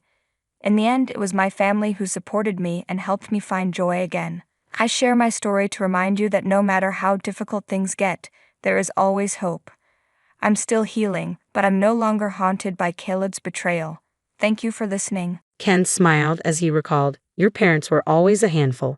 My mother-in-law nodded in agreement, adding with a faint smile, "Now that they're gone, I can say it. Growing up under such parents, it's no wonder you struggled with independence." She looked at me pointedly, her words cutting deep. "If I had raised you, Maya, you would have turned out respectable like Ken," she continued, her tone dripping with condescension. It had only been a week since my parents' tragic car accident, and I was too mentally and physically drained to argue. My parents were respectable people, and I wanted to defend them. I wanted to retort, "If your mother had raised me, I might have ended up with a despicable personality like your son." But the words wouldn't come. My body felt too heavy to move, my mind too exhausted to fight back. I was ashamed of my weakness, unable to protect my parents' honor even as they were insulted. Just as I was sinking into despair, Ella appeared, her voice sharp with anger. "You have no right to act superior," she snapped. "I know the truth." The shocking revelations she shared reignited a fire in my heart. I wouldn't allow any more insults to my parents. From that moment, my daughter and I began to fight back. I'm Maya, a 38-year-old homemaker. I married Ken because I got pregnant, and it's been 16 years since then. I live with our energetic daughter, Ella. I had to drop out of university due to health issues when I got pregnant, a decision I sometimes regretted. But seeing Ella healthy and thriving, I knew I made the right choice. I've poured all my love into her, and she respects me in return. She's a talented young woman, so much so that she earned a computer qualification in middle school and was even featured in the newspaper. I may not be tech savvy, but I admire her dedication and hard work. She's bright, friendly, and has many friends. I'm truly proud of the wonderful person she's become. However, my relationship with Ken hasn't been as smooth. In the early days of our marriage, his words, "Your support is what keeps me going," captivated me. I dreamed of a bright future together, but the reality was far from that. During my pregnancy, I suffered from severe morning sickness and back pain, spending most of my time in bed. Even then, I can't forget his harsh words. "Aren't you even going to prepare dinner? Don't slack off on your housework," he scolded, showing no empathy for my condition. "Even when I'm not feeling well, I work hard at the office every day. I'm not slacking off like you," he'd say, making me anxious about our future. When Ella was born, Ken didn't even show up at the hospital, citing work as an excuse. I didn't see him until we were discharged. That was when my affection for him began to wane. Yet I didn't choose divorce, mainly for Ella's sake. I felt incapable of raising her alone, especially without the means to send her to a good private school. So I endured, even when Ken made irrational demands like, "I can't eat this awful food. Remake it immediately." I silently complied, striving to be the ideal wife. As I continued to obey without complaint, Ken grew more arrogant. By the time 10 years had passed, he no longer even called me by my name. It wasn't just him. My mother-in-law also tormented me. She'd visit when Ken wasn't around and harass me with cruel words. "Women with low education and no career like you aren't suitable for Ken. You probably only got married because you were young. Now that you're getting older, you'd better make an effort not to be abandoned." And all I could do was apologize. "I'll do my best," was always my response. But no matter how often I said it, it never seemed to make a difference. My mother-in-law would inspect the house with a critical eye, eventually pointing out some minuscule spot on the bookshelf. "Look, you haven't cleaned properly," she'd say. "If you're a housewife, it's only natural that there shouldn't be a speck of dust left." I wonder if low education also means low skills in housework. No matter how hard I worked, she always found something to criticize. There was only one time I couldn't hold back. I broke under the weight of my husband and mother-in-law's constant harsh words. "Ken, weren't you much kinder before we got married? Why did you become so cold?" Even after 10 years of marriage, I still couldn't understand why he had changed. For a decade, I'd been searching for answers, but I couldn't find any specific reason. If my husband's coldness was directed solely at me, I might have been able to endure it. But thinking about our daughter, I decided to confront him. "I understand work is tough, but I want you to make a little more time for Ella." His response, when he returned, was cruel. "Why should I bother with my daughter's mood? I'm already busy running the company I founded, unlike you, who have nothing to do all day." After shouting this, he quickly retreated to his room. If Ella had been his biological daughter, maybe he would have listened. That faint hope was shattered in an instant. Feeling at my limit, I decided to confide in my parents about everything that had happened. Their words were a relief I hadn't realized I needed. Why didn't you talk to us sooner? If it's about your livelihood, we'll support you. Divorce him quickly. For someone who had tried to overcome everything on my own, their support was incredibly reassuring. However, it didn't lead to a divorce. My husband, who had always been intimidating, suddenly showed an apologetic attitude in front of my parents. It was my fault. I deeply apologize, he repeated, tears streaming down his face. Perhaps he felt something in that moment, and my fundamentally kind parents were moved by his apparent remorse. In the end, we decided not to divorce. But that decision didn't solve the problem. As soon as we returned home, my husband's demeanor changed. He berated me with an angry voice. This isn't a joke. What's the matter with humiliating me like that? It's shameful to rely on your parents when you're an adult. If we divorce, our reputation in society will plummet. Can't you even understand such basic things? His shouting filled the room, and Ella watched us, her face expressionless. My days filled with anguish showed no signs of ending. 8 years later, my parents passed away in a car accident. The cause of the accident was mistakenly pressing the accelerator instead of the brake. I couldn't believe it had come to this. Devastated by the obituary, I barely had time to process my grief before I had to take on the responsibility of arranging my parents' funeral. As their only child, the weight of this duty fell entirely on me. My husband made it clear he had no intention of helping. This is your parents' funeral, so it won't help at all. You deal with everything on your own, he declared before heading off to work as usual. Despite his indifference, on the day of the funeral, he showed up in new clothes with a mournful expression, keeping his head down. I wasn't even allowed to buy new clothes, but it was obvious why he attended. He cared about appearances. His true motives became even clearer a week later, on a Sunday. My mother-in-law and husband came to the house, both wearing smug smiles, and delivered a statement that left me reeling. We always had trouble dealing with your parents, Ken said with a smile. But they're finally gone, he added, as my mother-in-law nodded in agreement. If you're raised by parents like that, you'll end up as someone who can't be independent, like Maya. If I had raised her, she would have become a fine person like Ken, she added. I was utterly exhausted, both from the shock of losing my parents and the strain of my marriage. These two delivered words that felt like a final blow. What had I ever done to deserve this? I wanted to scream at them, to tell them not to mess around, but I was too worn out, too shattered to respond. My mind and body were completely drained. All I could do was silently apologize to my parents, feeling like a failure as their daughter for not defending them against such insults. Just as I was sinking into despair, my daughter suddenly appeared. Her expression was defiant as she addressed my husband and mother-in-law. Who do you think you are? I know everything, she said, her words eliciting an irritated look from my husband. I'm not going to entertain nonsense. You should be studying in your room or something, he snapped. Yeah, that's right. Ella needs to study so she doesn't turn out like her mom, my mother-in-law chimed in.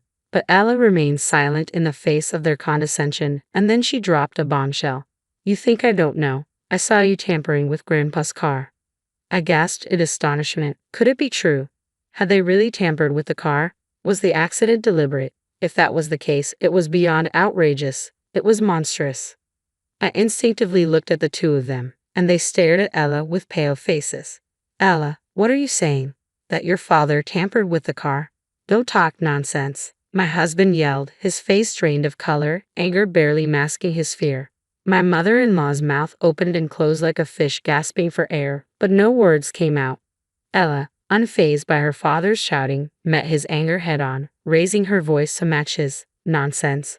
Then why don't you confirm it with your own eyes? With that, she pulled out her smartphone and played a saved video. The video began with a shot of my dad's car before it was wrecked, clearly showing it in their garage. After a few seconds, voices could be heard off-screen. All right, good thing we left the keys unlocked, said my husband's voice. How did you unlock the garage? Asked my mother-in-law. I went to apologize to my in-laws before, remember? I made a copy of the house key then, thinking I'd get it back to them someday. I knew Maya had the key, so I borrowed it while she was sleeping. Even though he was always so concerned about appearances, my husband had secretly copied a master key to my parents' house. My mother-in-law didn't condemn his wrongdoing. Instead, she praised him. Just like my son, how clever. But really, why is your wife so clueless? It's beyond comprehension, she said. I couldn't believe such despicable people were connected to me. It was enough to make my vision blur with anger. As I wondered how my daughter had managed to film such footage, the video continued, capturing their vile conversation. To be honest, I wanted to marry a more attractive woman, my husband admitted on the recording. But I was afraid of the trouble from rumors after dumping her, so I ended up getting married. My mother-in-law chuckled and added, "It might be true that even conceiving a child was part of her scheme with you. What a hopeless child she is." They hurled insults at me before turning on a flashlight and beginning to tamper with the car. After about 30 minutes, my husband stood up, wiping sweat from his brow and uttering decisive words. "All right, the setup is complete. I messed with the brakes, so there's bound to be an accident somewhere. My anger won't subside until someone gets seriously hurt." My mother-in-law agreed with a sinister satisfaction, saying, "Yes, make my son bow like that. Those people deserve to suffer." The video ended as they left the garage, acting as if nothing had happened. Ella looked at her father, her face filled with a sense of superiority. "How about it? Can you still call this a lie?" she asked, leaving my husband speechless. "Debbie, why would there be such a video?" he stammered, his confidence shattered. "I filmed it myself," Ella stated, her voice steady. "What he did to Grandpa's car and how he mocked Mom is unforgivable. He's truly the worst man, isn't he?" She sighed heavily, her frustration evident, then addressed them slowly. "Sharing the same blood as you is nothing but disgraceful. If only I had noticed that camera's existence a little sooner, this wouldn't have happened. Realizing it only after the funeral proves that surveillance cameras are useless." Ella's eyes narrowed as she looked at them coldly. "People like you should be arrested." The moment they heard the word arrested, their faces changed. "Arrested? Becoming a criminal? That's absurd. Hand over that phone," my husband shouted, lunging at our daughter. Instinctively, I stepped in and skillfully dodged him, knocking him to the floor. "Actually, our family runs self-defense classes. I used to attend before getting married, so I can easily subdue you when you attack without thinking." "You can't do that. That's violence. I'll sue you," my husband yelled. But the tension that had built up in me for years snapped, and I finally let my emotions take over. "Violence? Then what do you call what you just tried to do to Ella? I can't believe you tried to lay a hand on your own daughter." Perhaps surprised by my unexpected retaliation, he stumbled over his response. "And no, what you're doing is clearly voyeurism," he stammered, trying to regain control of the situation. Ella cut him off sharply. "I had Grandpa's permission. I wanted to test the new security camera system I built." He scoffed. There's no way Ella could build a system like that. But Ella, with abilities that seemed unlikely to have come from me, had received awards in programming. She was considered a prodigy, so much so that news crews had come to her school to interview her. "You didn't even know about the awards, did you?" she retorted, her voice dripping with contempt. "I earned awards for programming, yet I've had to endure being a failure of a parent," Ella said, her voice laced with contempt as she delivered the final blow. "Now you're going to get arrested, and you'll be a failure as a member of society too." She fixed her father with a cold gaze. "You call yourself elite, but you don't even know basic things that high schoolers do. Maybe your definition of elite is different, but to me it's just vanity." At last, my mother-in-law, who had been silent until now, finally raised her voice. "That's enough. I can't believe you'd refer to your own father like that. Maybe it's because you, Maya, are so violent that this child grew up to be violent too." I was speechless, utterly astonished. Had she already forgotten what happened earlier when her son tried to attack our daughter? Ella shot back, "Criminals should stay quiet. Breaking my smartphone is pointless. The data is in the cloud, so you can't erase it anyway." Impressed by my daughter's foresight, I watched as she continued. "Why suddenly talk about clouds?" she mocked. "I'm not talking about the sky. I'm talking about the internet. Elite people like you should understand, right? Especially after all the boasting you did to Mom." But both my husband and his mother remained silent, clearly unfamiliar with cloud computing. "Calling yourselves elite is just plain vanity," Ella continued. "What a pitiful family. Don't be ridiculous. Who do you think has been feeding you all this time? With whose money?" my husband retorted angrily. "It's not that she didn't work, but that she couldn't," Ella replied coolly. In fact, my husband had pressured me into being the housewife, insisting that a dual income would ruin his rich man image. He gradually stripped away what little independence I had. But today, those days end. Seeing my daughter bravely stand up, I realized I needed to do the same. Ella is right. I've stayed in this marriage for our daughter's sake, but being with someone like you is detrimental to her, I said firmly. Are you really asking for a divorce? How will a woman who's never worked survive without me? My husband shouted, his contemptuous attitude exposing how hollow his pride really was. I decided to shatter that inflated ego. Do you really think you can live without me? Who do you think irons your suits every day, cleans this comfortable house, prepares your favorite meals? I've done all that. Without me, do you think you can handle it all by yourself? Of course I can, he responded, though his voice wavered with uncertainty. Your voice seems shaky. Are you really confident? I pressed. Yeah, well, anyway, there's prison life waiting for you from now on, so there's no need to worry about that, Ella said with a smile. I almost laughed. That's a relief. Your life as an elite is over, and from now on, you won't have to worry about society's gaze. As he continued to speak, it seemed he reached a breaking point and suddenly screamed, breaking free from my grasp. This is no joke. There's no way I'm going to prison. If I just destroy the cameras, the evidence disappears, he yelled, rushing off and leaving his mother behind. But he tripped over my shoes and fell, flailing like a frog in the doorway. Seeing him in such a state, Ella calmly called the police. In the end, both my husband and his mother were taken away by the authorities. Subsequently, videos taken by my daughter and other evidence were discovered, leading to their arrest. Anger welled up within me as I thought about the truth behind my parents' deaths. The trial is still ongoing, but I hope they receive appropriate punishment. Furthermore, my husband's company went bankrupt immediately following his arrest, with lawsuits regarding unpaid wages piling up. It seems he was unpopular among his employees, often speaking condescendingly without offering much helpful advice. Their belief in their own superiority was just a misconception. Since then, my daughter and I have been living a peaceful life. Although there were concerns about finances, my parents left us an inheritance.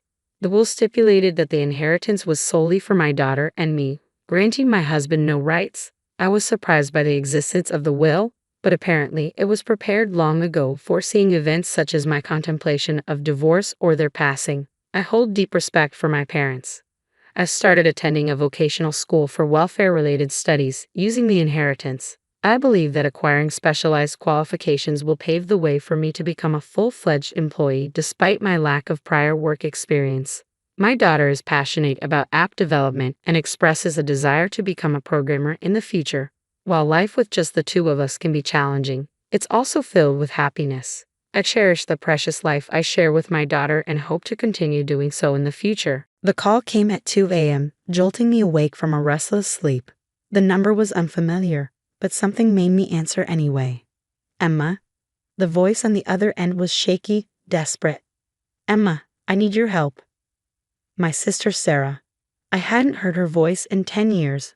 Not since that night when she stood in front of my burning bakery, cigarette in hand, watching everything I'd built turn to ash. Please, she continued, her voice breaking. I don't have anyone else to turn to. I sat up in bed, my heart pounding as memories flooded back. The smell of smoke, the sound of shattering glass, the cruel smile on her face as she watched my dreams crumble. But instead of hanging up, I found myself saying something that surprised even me. Of course, Sarah. Whatever you need. My name is Emma Chen, and 10 years ago, my sister destroyed everything I had worked for. But let me take you back to the beginning to explain how we got here. Growing up, Sarah and I were never close. She was the golden child, the one who could do no wrong in our parents' eyes. Perfect grades, perfect friends, perfect life. I was the quiet one, the dreamer who spent hours in our mother's kitchen learning to bake, finding solace in the precise measurements and delicate art of pastry making. When I announced my plan to skip college and open a bakery, Sarah laughed. Really, Emma? That's your big plan? To play with flour all day? Our parents weren't much better. You're throwing your life away, Dad said, shaking his head. Sarah's going to business school. Why can't you be more like her? But I didn't listen. I had saved every penny from years of after-school jobs, carefully tucking away money, while Sarah spent hers on designer clothes and parties. By the time I was 22, I had enough for a down payment on a small storefront in downtown Portland. Sweet Dreams Bakery wasn't much at first, The walls needed paint, the equipment was secondhand, and the location wasn't ideal. But it was mine. Every morning at 4 a.m., I'd unlock those doors, fire up the ovens, and start creating. My signature lavender macarons became a local favorite. The wedding cake orders started rolling in. Slowly but surely, my little bakery began to thrive. Sarah, meanwhile, dropped out of business school after 2 years. "It's boring," she complained to her parents. "I need to find myself." They nodded sympathetically and increased her monthly allowance. I didn't care. I was too busy building my dream. By year 3, Sweet Dreams had developed a loyal following. My Instagram page had thousands of followers and local food blogs were taking notice. I hired 2 full-time employees and was planning to expand into the vacant space next door. Then Sarah showed up at my door one rainy Tuesday afternoon. "Nice place," she said, looking around with an expression I couldn't quite read. "Mom mentioned you were doing well." It was the first time she'd visited in the 3 years I'd been open. She wandered around the shop, running her finger along the display cases, examining everything with critical eyes. "You know," she said finally, "I've been thinking about getting into the food business myself. Maybe we could partner up? You've got this whole baking thing down, but you could use some real business expertise." I nearly dropped the tray of cookies I was holding. "Partner up?" "Yeah, I mean, let's be honest, Emma. You're good at the whole cooking thing, but business, marketing, finance, that's my world. We could make this place huge." I took a deep breath, carefully setting down the tray. "Sarah, I appreciate the offer, but I'm doing fine on my own. The business is growing steadily, and I have plans for expansion already in motion." Her face darkened. "Seriously, you're turning me down? After everything I could bring to this?" "What exactly would you bring, Sarah? You dropped out of business school. You've never held a real job. This is my business, my dream. I built it from nothing." "Right," she sneered. "Your dream, your precious little bakery. Well, good luck with that, sis. Hope it all works out for you." She stormed out, leaving the bell of the door jingling in her wake. I should have known then that something was wrong. Should have recognized the look in her eyes. But I was too busy, too focused on my plans for expansion. 2 weeks later, I got the call that would change everything. It was just past midnight when my phone rang. "Ms. Chen, this is the fire department. There's been an incident at your business." I broke every speed limit getting downtown, but by the time I arrived, it was too late. Sweet Dreams was engulfed in flames, orange and red tongues licking at the night sky. And there, across the street, stood Sarah, watching it burn. "Guess your dream went up in smoke," she said, taking a long drag from her cigarette. "Such a shame. If only you had a partner to help you manage things better, make sure all the safety protocols were in place." I stared at her, reality crashing down like a wave. "You did this." She shrugged, flicking ash onto the sidewalk. "Prove it." And she was right, I couldn't. The fire investigation revealed that someone had broken in and deliberately set the fire, but there was no concrete evidence pointing to Sarah. The security cameras had been disabled. The insurance company fought the claim, citing suspicious circumstances. In the end, I was left with nothing but ashes and debt. Our parents, predictably, chose not to get involved.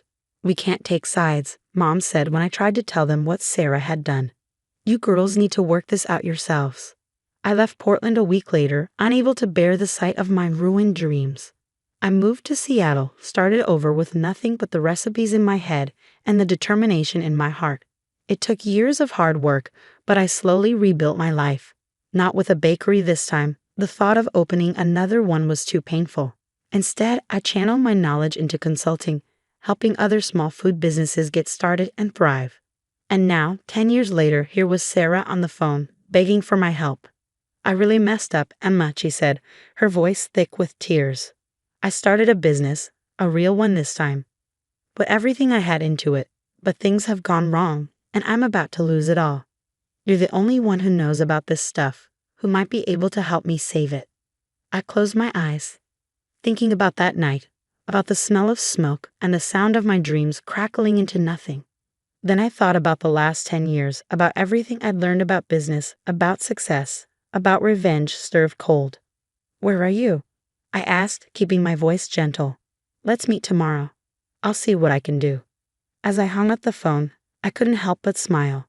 Sarah thought she was reaching out to her successful sister for help. She had no idea she was walking right into the trap I'd spent 10 years preparing for. Sometimes the sweetest revenge takes time to rise. The coffee shop was nearly empty when Sarah walked in the next morning. 10 years had changed her. Gone were the designer clothes and perfectly styled hair. Instead, she looked tired, worn down, almost fragile. "Emma," she said, sliding into the seat across from me. "Thank you for meeting me. I know I don't deserve it." I studied her carefully, noting the dark circles under her eyes, the way her hands trembled slightly as she clutched her purse. "Tell me what's going on," I said, keeping my voice neutral. She took a shaky breath. "I started a business 2 years ago, a high-end boutique. Used every connection I had, even convinced Mom and Dad to invest. Things were good at first, really good. But now," she paused, blinking back tears. "I made some bad decisions. Trusted the wrong people. The store is drowning in debt, and I just found out my business partner has been embezzling money." I took a slow sip of my coffee, letting her words hang in the air. "How much?" "Almost everything," she whispered. $500,000. Gone. And the worst part, Mom and Dad's investment, that's gone too. They don't know yet. I can't face them, Emma. I can't tell them I lost everything." The irony wasn't lost on me. Here was Sarah, facing the loss of everything she built, just like I had 10 years ago. But while my destruction had come from her deliberate malice, hers was the result of her own poor choices. "I need your help," she continued, her voice breaking. "You're the only one I know who understands business, who might know how to fix this. Please, Emma. I know I don't deserve your help, not after everything, but I'm desperate." I set my cup down carefully, thinking about the files sitting in my home office, the one I'd been building for years. Inside was every piece of information I'd gathered about Sarah's business ventures, every connection I'd cultivated, every detail I'd need for this exact moment. "Of course I'll help," I said softly. "That's what sisters are for, right?" Relief flooded her face. "Really? Oh God, Emma, thank you. I promise I'll make it up to you somehow." "Don't worry about that," I replied, pulling out my laptop. "Let's start by going through your books. I need to see exactly what we're dealing with." Over the next few hours, Sarah laid out the entire mess. Her boutique, Lux & Co. Had started strong, capitalizing on her social connections and our parents' investment. But her lack of real business experience showed in every decision. She overspent on inventory, signed a lease she couldn't afford, and trusted a smooth-talking business partner who had systematically drained the company's accounts. "Mark handled all the financial stuff," she explained, running her hands through her hair. "He seemed so professional, so experienced. I never thought to check." I nodded sympathetically, even as I suppressed a smile. Mark Davidson, the business partner I carefully researched and anonymously tipped off about Sarah's boutique 18 months ago. The same Mark Davidson who had a history of targeting vulnerable businesses, who I'd made sure would cross paths with Sarah, had exactly the right moment. "Well," I said, closing my laptop, "it's not good, but it might not be hopeless. I have some connections who might be able to help. Investors who specialize in turning around struggling businesses." Sarah's eyes lit up. "Really? You do that for me?" "Of course. In fact, I already have someone in mind. They could probably meet with you tomorrow." What Sarah didn't know was that the investors were actually forensic accountants I'd hired years ago, waiting for this moment. They would go through her books with a fine-tooth comb, documenting every mistake, every questionable decision, every legal line she crossed in her desperate attempts to keep the business afloat. The next few weeks were a blur of meetings and revelations. Each day brought new discoveries of Sarah's mismanagement, unpaid taxes, unauthorized use of investor funds, falsified documents. She'd done more damage to herself than I ever could have planned. "I don't understand," she sobbed one afternoon in my office. "Everything's getting worse. The more your people look into things, the more problems they find." I reached across the desk and patted her hand. "That's how these things often go. We have to understand the full extent of the damage before we can fix it. But there would be no fixing it. I'd made sure of that.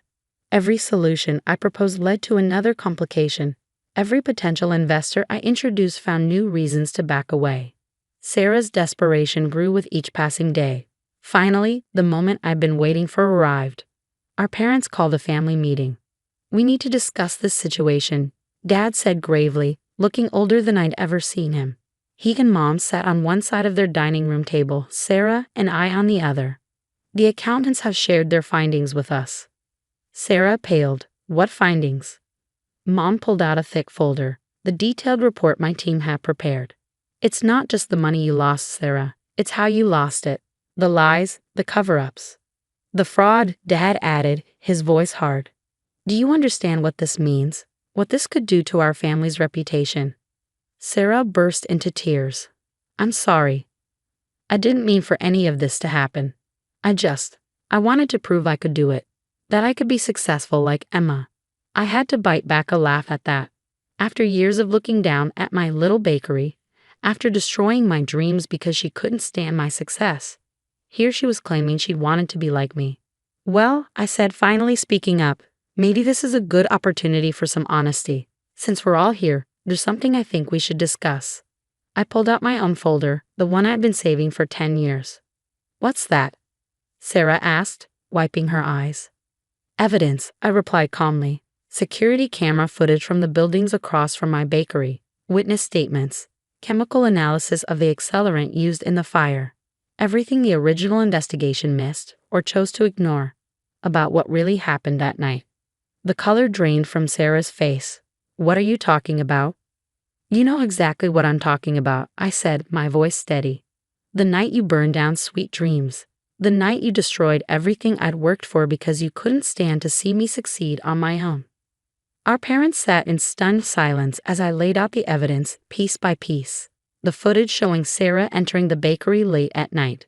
The receipts for the materials used to start the fire. The statements from people who had seen her watching the building burn. Is this true? Mom whispered, looking at Sarah with horror. Did you really? Sarah crumbled. I was jealous, she sobbed.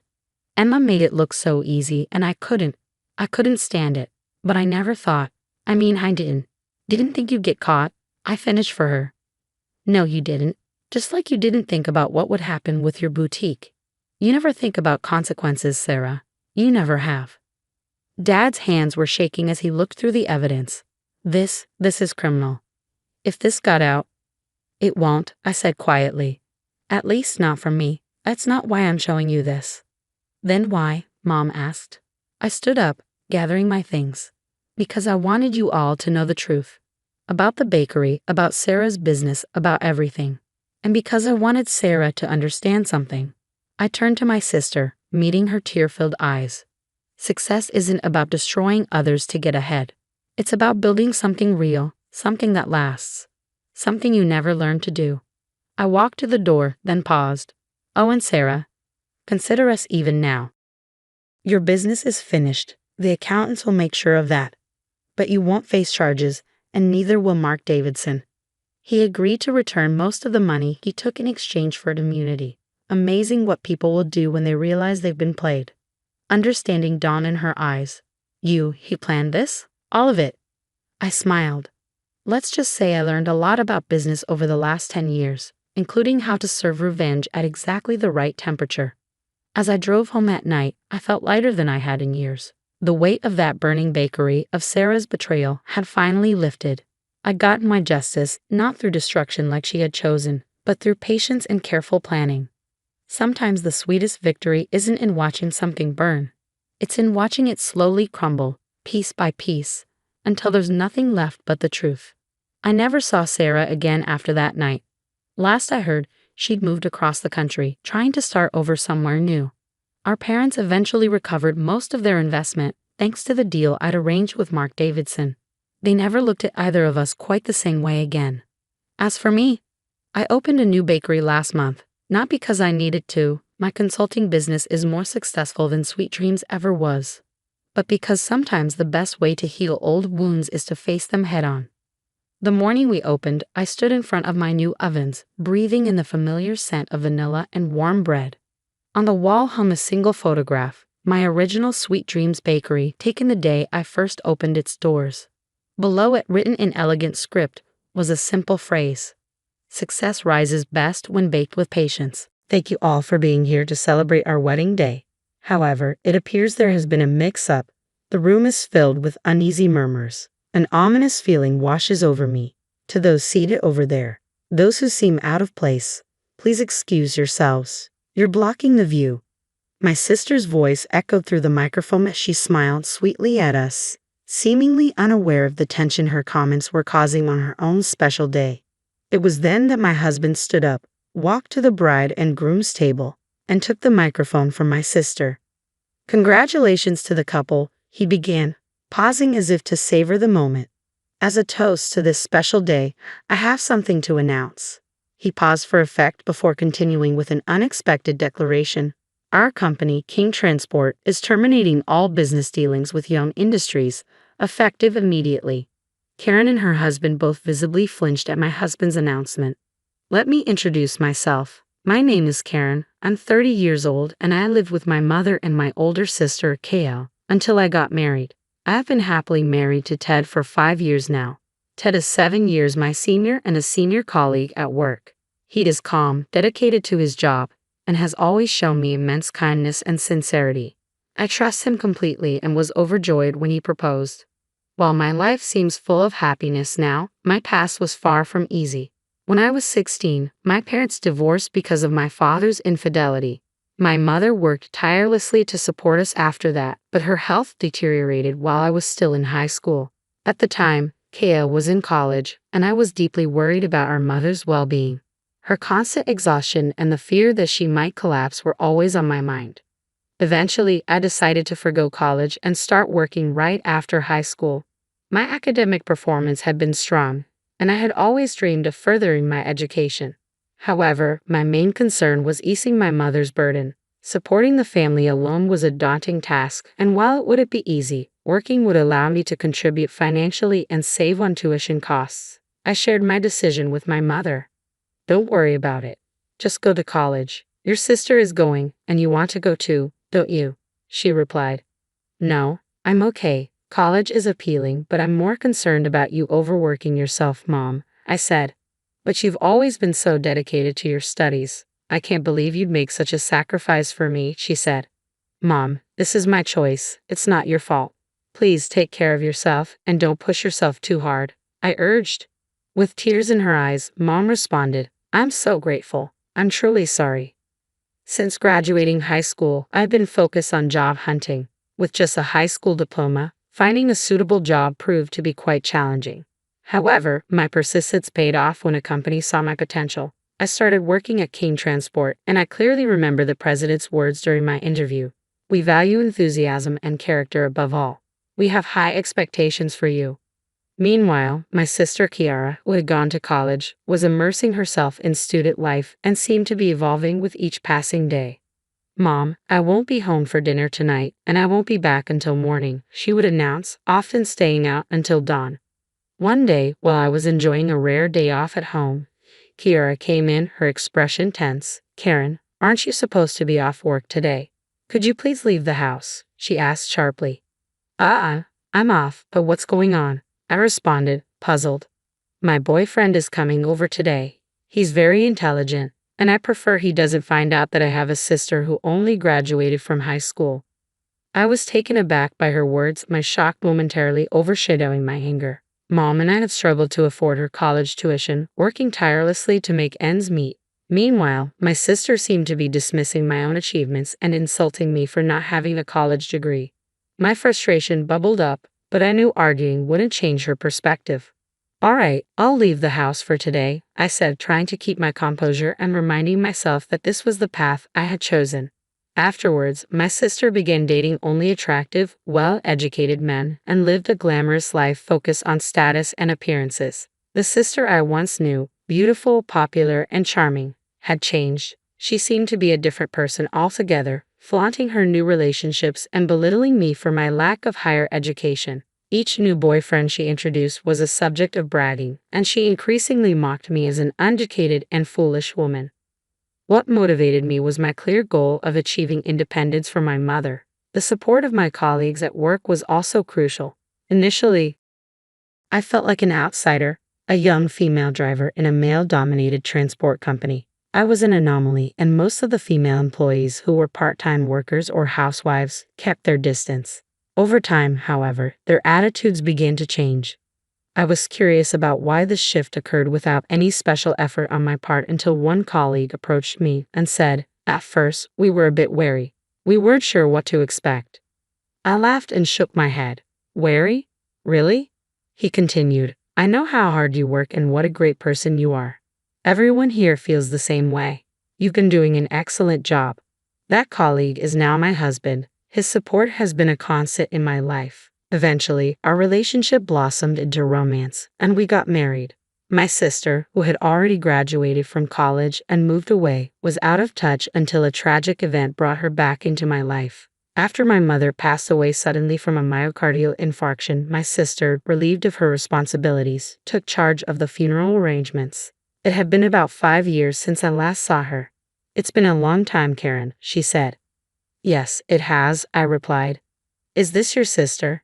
And is this man your husband? She asked, her eyes scanning my husband with a critical gaze. Her incredibly rude demeanor left me stunned. Nice to meet you, Kiara. I'm Ted, Karen's husband. Please accept my deepest condolences, he said with genuine politeness. What? Just a worthless man, she shot back dismissively. Why would you say something so rude? I demanded. Be quiet. I heard you married an older man. Just some old guy, right? He's a very distinguished person, I countered. And what does he do? She asked, her tone as sharp as ever. It was typical of her to focus on someone's profession right after criticizing them. He works in the same field as I do, transport, but that's not the main concern today. Working in transport isn't exactly impressive. A guy in that industry probably doesn't earn much, right? You two must be struggling to make ends meet. It's kind of pathetic, she said dismissively. I chose this job. You don't know anything about our situation, so don't make assumptions, I retorted, my anger bubbling over. My husband placed a calming hand on my shoulder. Karen, today is about your mother. We shouldn't let a sibling argument overshadow it. It would only make her sad, he said gently. His words helped me regain my composure. I chose to disregard my sister's snide comments and focus on cherishing these final moments with our mother. My sister was clearly irritated by my indifference, but her complaints seemed trivial on such a significant day. As we sorted through Mom's belongings later, I was overwhelmed by the memories of her vibrant presence and comforting words, sinking into profound sadness. Through it all, my husband remained a steady source of support and encouragement. 2 years after Mom's passing, my husband said, Karen, we've received a wedding invitation. Really? I asked, surprised. It's for my sister, Kiara Young. I hadn't been in touch with her since the funeral, so hearing about her upcoming wedding was a shock. I'm not sure I'm ready to attend, I admitted. Maybe she's hoping to reconnect. You and she weren't always at odds, were you? He suggested. We used to be very close, I replied. You're both adults now. This could be an opportunity to mend things. I'll go with you. Let's take this chance, he encouraged. Encouraged by his support, I marked my attendance on the invitation the next day and sent it back. On the day of the wedding, I was surprised to learn that my sister's new husband was the president of Young Industries. That's impressive, my husband remarked. Really? I asked, intrigued. Absolutely. It's a major deal. The wedding is quite elaborate, and there are many guests, he said. As we made our way to the chapel and waited for the ceremony to begin, I watched my sister walk down the aisle in a stunning white wedding dress. She looked truly radiant, and I couldn't help but tear up with happiness for her. After the ceremony, as we were heading to the reception, we ran into my sister and her new husband. Nervous about this unexpected reunion, I approached them and extended my congratulations. Congratulations on your wedding. You look absolutely beautiful today, I said warmly. My sister responded with an air of arrogance. I never expected you to actually show up. Is this your sister, Wyatt? The groom asked, eyeing my husband and me with a critical gaze. Yes, that's her. The sister with no education, my sister replied dismissively. Wyatt chuckled mockingly. Is this really her? She looks nothing like you. Rather plain, wouldn't you say? He then glanced coldly at me. And her husband seems like just another average guy. They probably settled for each other, he added with a sneer. Stop right there. It was the same at the funeral, but this is too much. Leave my husband out of this. I shot back, anger flaring. How pathetic. A high school graduate like you showing up here is such an inconvenience. Just leave, my sister snapped, her words dripping with disdain. If I'm such a bother, why invite me at all? My husband is a president, and I just wanted to celebrate our beautiful wedding with a grand affair. Meanwhile, You're stuck with a lackluster husband and a dull life. It must be frustrating for you, I replied.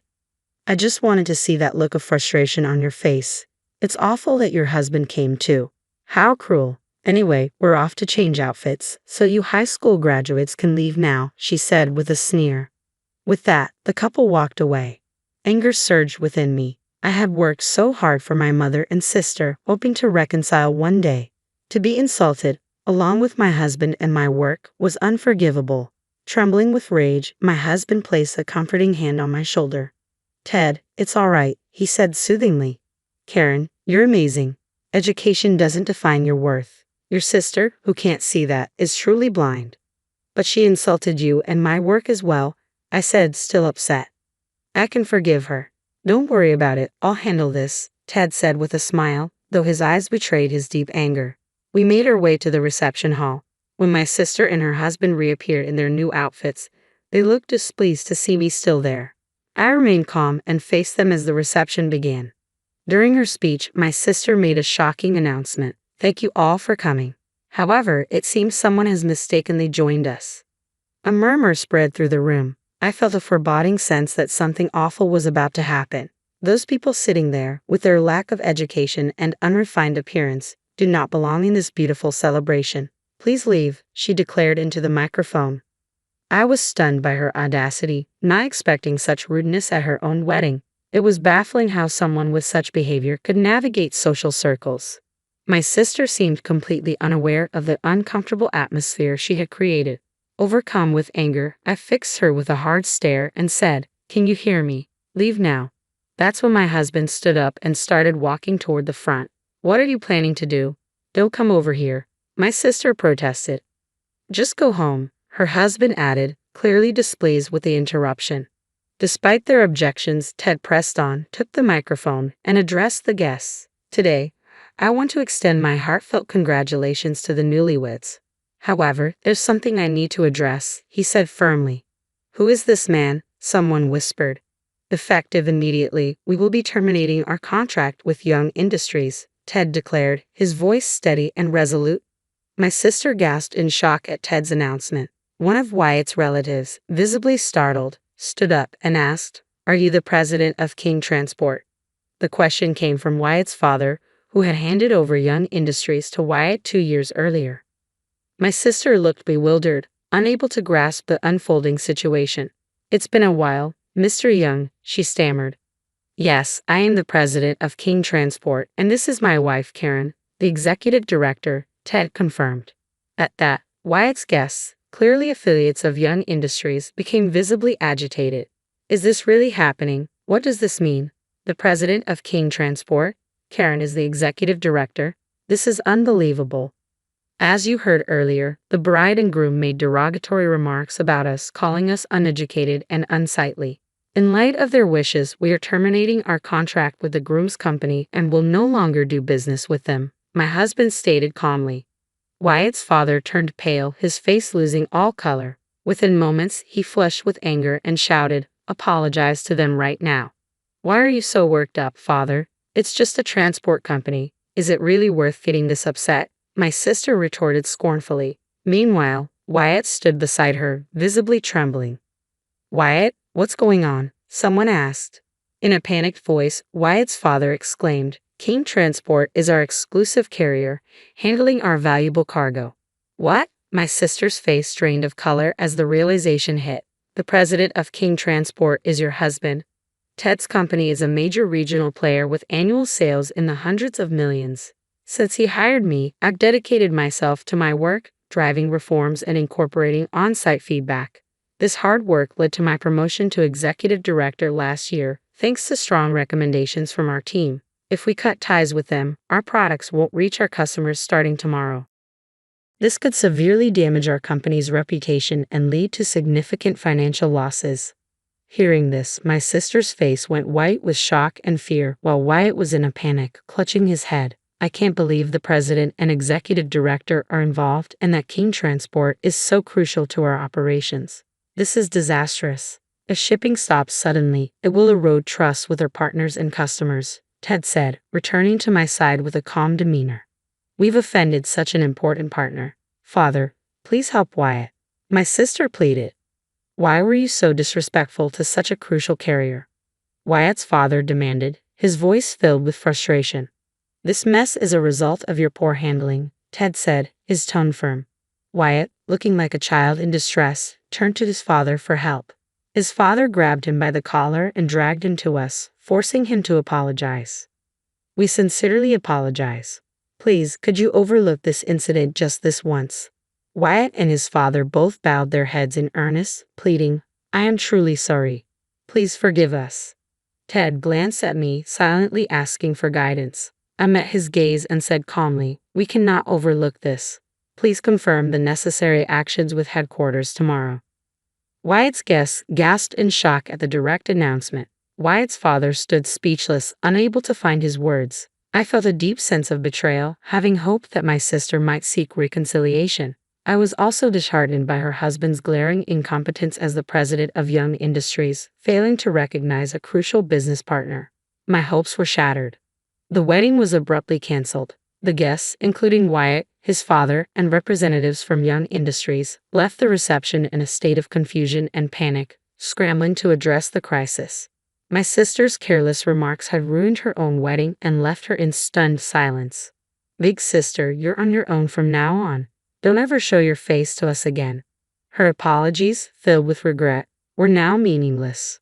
My husband and I left the scene. In the aftermath, Wyatt was removed from his position as president by his father, losing both his status and wealth. His anger was directed at my sister, leading to endless conflicts that ended in their divorce. Meanwhile, my husband and I are eagerly anticipating the arrival of a new member in our family. My husband's family warmly supports us, celebrating our future together despite past hardships. We look forward to a joyful life with our baby. As I stepped into the room, my heart sank at the sight before me. My beloved accessories and cherished clothes were nowhere to be found. Panic surged through me as I reached for my cell phone to call the police. Just then, my mother-in-law burst into laughter, her voice laced with a cruel amusement. Predictably upset, I see. What do you mean by predictably? She said, clearly enjoying my stunned expression.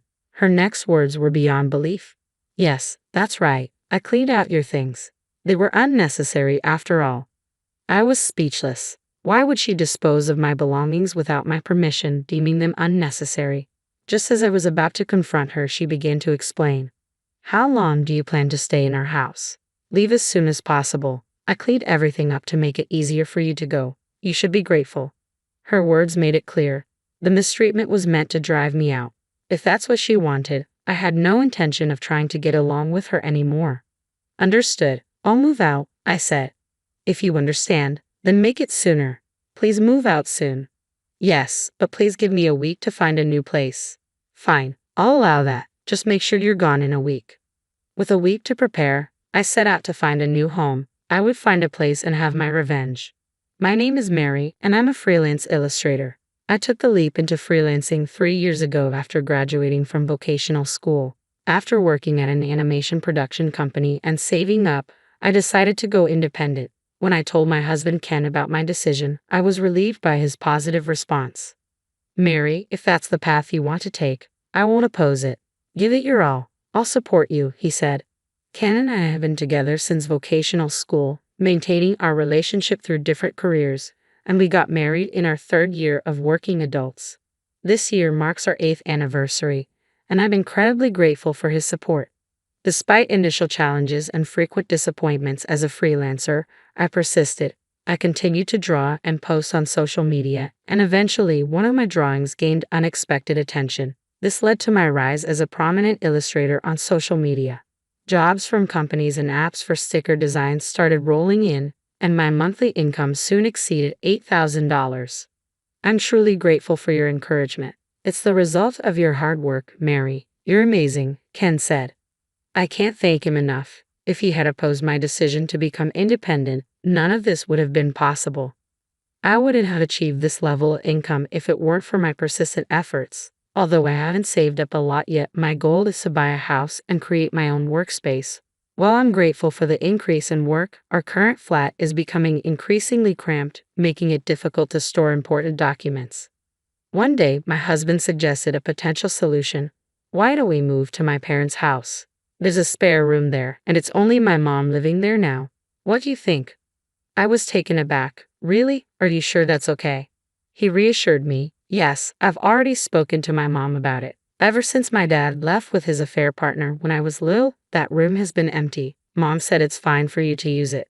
It was a generous offer, and I saw no reason to decline. I agreed to the move, and 2 weeks later, we visited his family's house. My mother-in-law greeted us warmly. It's been a while, Mary, she said. Yes, it has, I replied. I've heard from Ken that you're a popular illustrator now. Oh, it's nothing like that, she said modestly. Feel free to use the room as you like. Come in, she invited us with a smile. I felt at ease with my kind mother-in-law and husband and was determined to focus on my creative work in this new environment.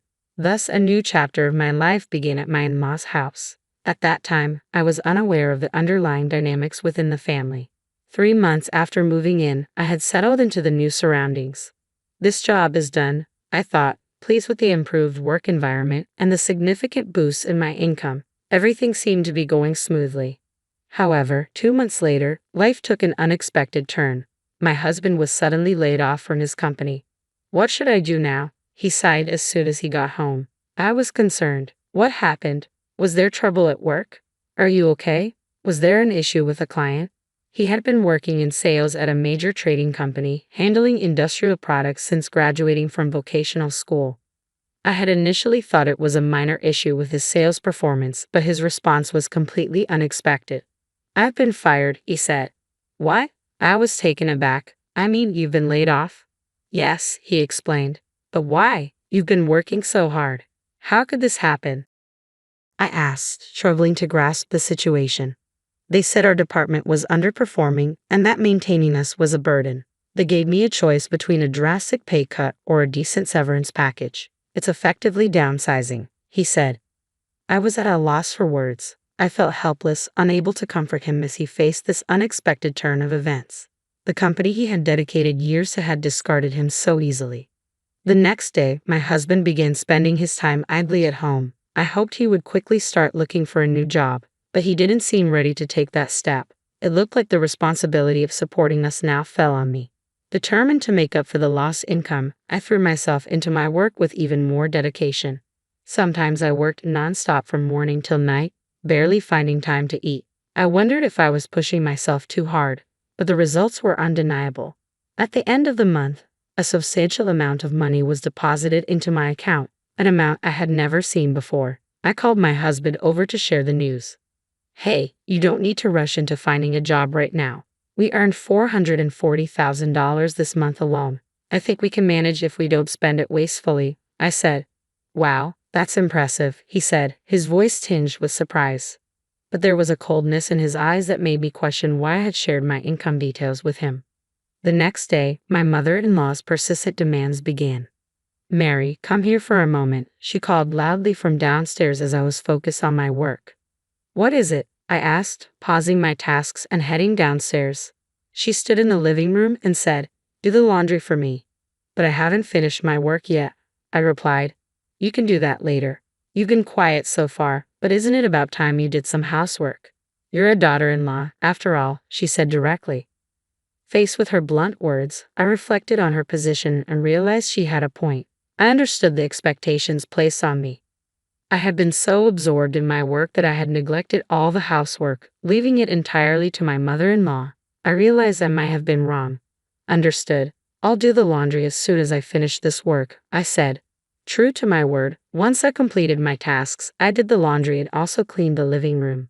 I thought a break like this might be necessary sometimes. But since that day, my mother-in-law had become increasingly demanding. You're always drawing, like a child, she said. If you have time for that, you should go shopping. I can't imagine your paintings ever selling.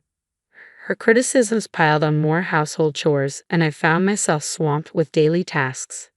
I was even woken up before 5 a.m. to prepare breakfast, leading to chronic sleep deprivation. My concentration faltered, and my productivity significantly decreased. Although my income hadn't dropped significantly yet, I worried that I might not be able to continue working if this continued. I decided to discuss the issue with my husband when we were alone.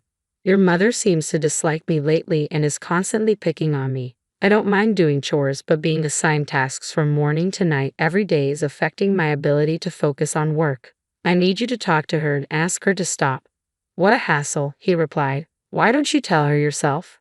Besides, if you can't manage work, why don't you move somewhere else? You have an income, after all." "What? Why would you say that? I'm working so hard while you've been lagging around without looking for a job," I responded, feeling frustrated. My husband had a point, but it was difficult for me to address these issues directly with my mother-in-law. He shrugged off my concerns and went to bed, leaving us unable to have a proper conversation. And so, half a year passed. I was mentally and physically drained from the relentless mistreatment by my mother-in-law. Despite my exhaustion, my husband showed no signs of looking for a job. My work progress had slowed considerably, and my income had dropped to less than half of its peak. "I can't take this anymore," I thought one day. Overwhelmed, I left the house and ended up at a nearby park. Sitting on a bench, I felt a small sense of relief. After about an hour, I returned home, but the thought of working seemed unbearable, so I decided to take a nap in my room. When I opened the door, I was stunned. "What's this?" I couldn't believe my eyes. All my favorite accessories and cherished clothes were gone. I panicked and was about to call the police when I heard my mother-in-law's voice behind me. Predictably upset, "I see," she said with a mocking tone. "What do you mean, predictably?" I asked, bewildered. Her laughter was sharp and dismissive. "Yes, that's right. I cleared out your stuff. It was all unnecessary." I was speechless. Why had she disposed of my belongings without asking? As I tried to process her actions, she continued, "How long do you plan to stay here? Just leave already. I cleared everything to make it easier for you to go. You should be grateful." Her words made it clear. All this mistreatment was meant to drive me out of the house. If that's what she wanted, I no longer had any desire to get along with her. "I understand. I'll move out," I said. "Good, make sure you do it soon," she replied. "Yes, but please give me a week to arrange a new place," I requested. "Fine, you have a week. Just make sure you're gone after that," she agreed. I quickly found a new place to move to. Initially considering a detached house, I ultimately chose a luxury high-rise apartment to make a statement. I was leaving not only my mother-in-law, but also my husband, who was lazily depending on my income and showing no effort to find a job. Fortunately, I had saved enough money before my income dropped, which I used for this move. I signed the lease with the real estate agent and was ready to leave at any time. When the week was up, I packed up and prepared to leave. On the day I was set to depart, I filed for divorce from my husband. "Did you sign this and send it back to the court?" I asked. "Huh? What's this?" he responded, confused. "This is a summons from the court. Why are we suddenly talking about divorce?" he asked, visibly bewildered. "At first, I felt sympathy for you when you were laid off, but your refusal to look for a job and your disregard for how your mother was treating me have left me questioning the point of staying married. Even if that's the case, does getting divorced mean you're leaving this house?" "Yes," I said firmly. "I hadn't mentioned it before, but I'm leaving today." "Today? But where will you go? What will you do?" "I've already found a new place," I replied. "Remember, you were the one who suggested I move out." "Are you really okay with this?" he asked, his tone a mix of confusion and disbelief. I couldn't help but laugh. "Am I okay? I'm more concerned about a future with you. I'm done here." Finally convinced, my husband agreed to the divorce. I was relieved to be free of the obligation to support him. Next, it was time to address my mother-in-law. Before leaving, I confronted her about the mistreatment. "Why did you make my life so miserable?" The harassment started after I mentioned my income. "There must have been something inconvenient for you." "Amy, thank you for everything so far," she said with a dismissive attitude. "Honestly, I'm relieved I won't have to see your face anymore." "Why did you start treating me badly?" I pressed. "Was it just because of my income?" "It's not a big deal, really," she said. "I didn't like that you were earning more than Ken. You were making $40,000 a month at one point, more than your husband. A wife should earn less to save her husband's face. Besides," she added, "Ken was paying for the household expenses even when he was struggling after being laid off. He's such a good kid, unlike you." I was stunned. All this negativity because of such a petty reason, and she believed my husband was footing all the bills. I couldn't wait to see how they managed without me. They were bound to face difficulties soon, but I kept that to myself. "Well, I understand now. I said coldly. A wife who can't support her husband should leave. Goodbye.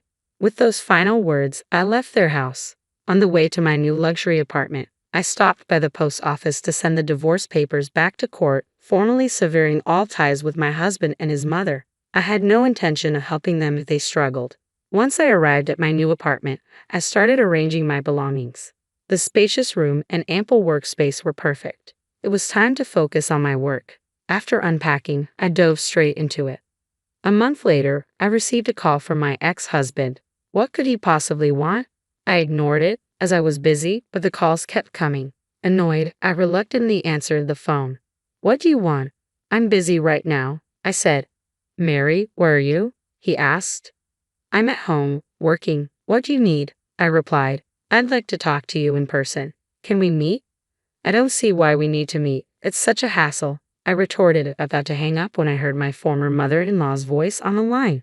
Mary, it's been a while. I have something to discuss. Can we meet? Her voice, usually so assertive, sounded almost pleading. Reluctantly, I agreed. Fine, but I don't want to go out. Come to my house. I'll send Ken the address. After hanging up, I sent the location to my ex-husband, wondering why they wanted to meet. Once everything was settled, I returned to my work. About 30 minutes later, the doorbell rang. They had arrived. So, this is your place. It's amazing, they remarked. If you just want to chat, leave. If there's something serious, speak quickly, I said, trying to cut to the point. Wait. Open the door. They pleaded. On the monitor, I saw my ex-husband and his mother. I unlocked the door and let them in. A few minutes later, the doorbell rang again. Please wait a moment, I said, opening the door to greet them. They seemed stunned by the appearance of my home. Incredible. It's like a hotel, they exclaimed. Mary, you live in such a gorgeous place. Their reaction was almost like that of tourists, despite supposedly having a serious matter to discuss. So, what do you want? I asked, trying to sound as blunt as possible. If there's no real issue, please leave. You're interrupting my work. Suddenly, they spoke in a panic. Mary, we need your help. We can't afford our living expenses. Even our electricity, gas, and water have been cut off. Could you help us even a little? Why should I asked. I had no intention of helping them, especially after all they'd put me through. Don't joke with me. Why should I help you? I said, incredulous. You live in such a grand place, you can afford to help a little, they argued. We were once family, and I admit I made mistakes. Can't you help us just a bit? Their audacity was beyond belief. I worked incredibly hard to get here, I replied, my frustration rising. Even before our divorce, I was supporting your lifestyle despite the harassment from my mother-in-law that cost me jobs. You wouldn't understand the effort I put in. You just exploited me and relied on my income. Their silence was all the response I needed. This conversation is over. If you come back, I'll call the police. Goodbye. I never want to see you again. Wait, Mary, so what should we do now? They asked, almost impressively persistent despite everything. That's not my problem. You could start working part-time or find other means of support. Figure it out yourselves. I've made it clear I'm not inclined to help those who've been ignoring me, I said, my voice rising with pent-up frustration. I yelled at his mother, and their shocked expressions told me they were finally grasping their situation. They hurriedly left, and I felt a sense of satisfaction watching them go. Their desperation, so different from their previous arrogance, was unforgettable. Helping them was out of the question. I returned to my work, determined to move on. A month later, I finished work early one day and planned to enjoy some free time. I remembered I hadn't opened the living room curtains, so I pulled them back and glanced outside. To my surprise, I saw my former mother-in-law and ex-husband walking around my apartment building. They're still persistent, I thought, noting that they didn't come to my door. They were probably mindful of my warning. Curious, I decided to take a closer look. I watched them from the window and then made a call. Hello? What are you doing? What do you mean, what are we doing? My ex-husband replied, sounding defensive. We're just walking around. I can see you from here. Don't make me call the police, I said. No, we're here, but we're not doing anything wrong, he insisted. So what do you want? You came to ask for my help, didn't you? Well, yes, but I've started working as a contract worker, and I hadn't received my salary yet. Could you lend me some money? I'll pay you back, he pleaded. It took being cornered to finally get you to ask for help. It's good you found a job. If you're working, you should be able to borrow from someone else before coming to me. Goodbye. I ended the call abruptly. About an hour later, I heard police sirens in the distance. Excitedly, I approached the window and saw my ex-husband and his mother being escorted into a police car. I hadn't called the police myself. Someone else must have reported their suspicious behavior. After this incident, they seemed to have completely given up on relying on me. I didn't see them again, and I made sure to delete my ex-husband's contact information and change my phone number. From now on, I was living my life for myself. Hi there, my name is Audrey, and today I'm 30 years old. I have a story to share about how I became a millionaire thanks to two greedy people. Let's just say karma always catches up to those who do wrong. I first met my husband Gavin during a work trip organized by our office. We were both heads of different departments in the company, but had never met before. On the trip, there were various activities including games and sports. I got hurt during a volleyball game and sprained my ankle. Gavin quickly helped me and carried me to the infirmary to get first aid. I thought he was very kind and wanted to get to know him better. When we got back from the trip, I reached out to him and asked if he'd like to go out for coffee. He agreed right away, and we set a date to meet at a local cafe. During the date, we talked about the trip, our interests, and our families. I realized that Gavin and I had similar tastes in sports, TV shows, and hobbies. Gavin told me he was very close to his mother, Meg, and visited her at least twice a week. He said, I've always been really close to my mother. We make it a point to see each other at least twice a week. I replied, that's sweet. I'm glad you have a good relationship with her. What about your father? Gavin's face changed and he said, well, he left us a few years ago, and we don't have much contact. I asked, is everything okay between you two? It's complicated, Audrey. Let's just say it didn't work out. What do you mean? He's your father, not your boyfriend. Yeah, but he wasn't very helpful, so my mom and I left. Not helpful how? Financially or emotionally? You know what, we have a lot of other things to talk about. Can we please move on? Oh, of course. I'm sorry. I didn't mean to pry. I just wanted to get to know you better. We can talk about something else. I didn't think much about it and figured it was just a sensitive topic for Gavin. I was sure he'd open up more as we got closer. After that day, we met up a few more times over the next few weeks, and even at work, I started having lunch with him daily. In a few months, we became very close and things got serious. I knew his birthday was coming up, so I decided to plan a surprise party for him. I got our friends to help with the planning and guest list. Since I knew how close Gavin was to Meg, I thought it made sense to invite her to the party too.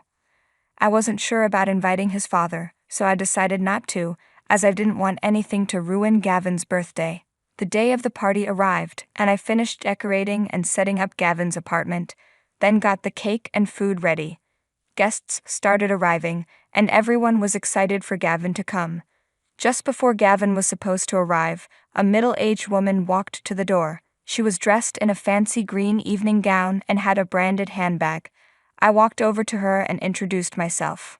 Hello, I'm Audrey. You must be one of Gavin's close relatives. It's nice to meet you. How do you know Gavin? Oh, finally someone with some manners. I'm Meg, Gavin's mother, and yes, I'm the most important guest here. He's my son, Of course, Meg. I didn't mean to offend you. Gavin talks so fondly about you. Please come in and make yourself comfortable. Well, I should hope so. I practically raised him all by myself. I hope you've done a decent job planning this party. I've put in a lot of effort, and our friends have been a great help too. I hope you enjoy it. We'll see about that. Just make sure you don't get in the way of my time with Gavin. He's my boy after all. Of course, I wouldn't want to come between you two. Gavin cherishes his relationship with you, and I respect that. However, Meg didn't seem impressed by anything I did. She loudly criticized the decorations and even started insulting the other guests at the party. I didn't react to any of Meg's actions and kept being polite, hoping she would eventually like me. Soon, I heard Gavin's car approaching, so I went outside to greet him. The surprise party went well, and Gavin was thrilled with the effort I had put in. We cut the cake and gave him our presents. Meg insisted on being next to Gavin in all the pictures, even the ones with just him and me. She also claimed her gift was the best, and Gavin would love it the most. To my surprise, Gavin didn't stop Meg from making a fuss. Instead, he catered to all her demands, making sure she was always by his side. When it was time for dinner, everyone took their seats at the table. Gavin stood up to make a toast, thanking everyone for coming to his birthday party. He said he had a very important announcement to make and was glad everyone was there to hear it. Before I could react, he got down on one knee, pulled out a ring, and asked me to marry him. I was overjoyed and cried happy tears before excitedly saying yes. Everyone cheered and congratulated us, but I noticed Meg got up and left the table. Confused, I pointed it out to Gavin. "Babe, your mom left the table. Is everything okay? We should find her and get her blessing. She'll be upset if we don't." Gavin replied, "But why do we need her blessing? This is our decision, isn't it? Babe, you know I always talk to my mom about important decisions. We're really close and I value her opinion. I get that she's important to you, but isn't this about us? Shouldn't we make decisions together? Of course we do, but I can't ignore her. She means a lot to me. Can we just find her and talk to her about giving us her blessing?" I started to feel concerned. No one should be that dependent on their parents, but I let it go because I loved him and wanted his mother to approve of me too. We searched for Meg all over the house but couldn't find her. Eventually, we saw her sitting quietly in the backyard. We approached her and asked for her blessing, which she reluctantly gave after Gavin asked. Gavin apologized, saying, "Mom, I'm sorry I didn't talk to you before proposing to Audrey. It just happened in the moment and I thought it was the perfect time." Meg responded, "Well, Gavin, you usually discuss big decisions with me. I felt left out this time." "I know, and I didn't mean to upset you. I planned to talk to you the next day, but the surprise party changed everything. I understand it was unexpected, but you should have found a way to talk to me before making such a big decision. You're right, Mom. I should have. I got caught up in the excitement, and Audrey has been so amazing and supportive. I wanted to show her how much she means to me. I can see you really love her, Gavin. I just want you to remember to include me in your life, especially with important matters. I promise, Mom, I'll work on communicating better with you. You're an important part of my life, and I want you to be part of Audrey's and my journey together. That's all I ask, dear."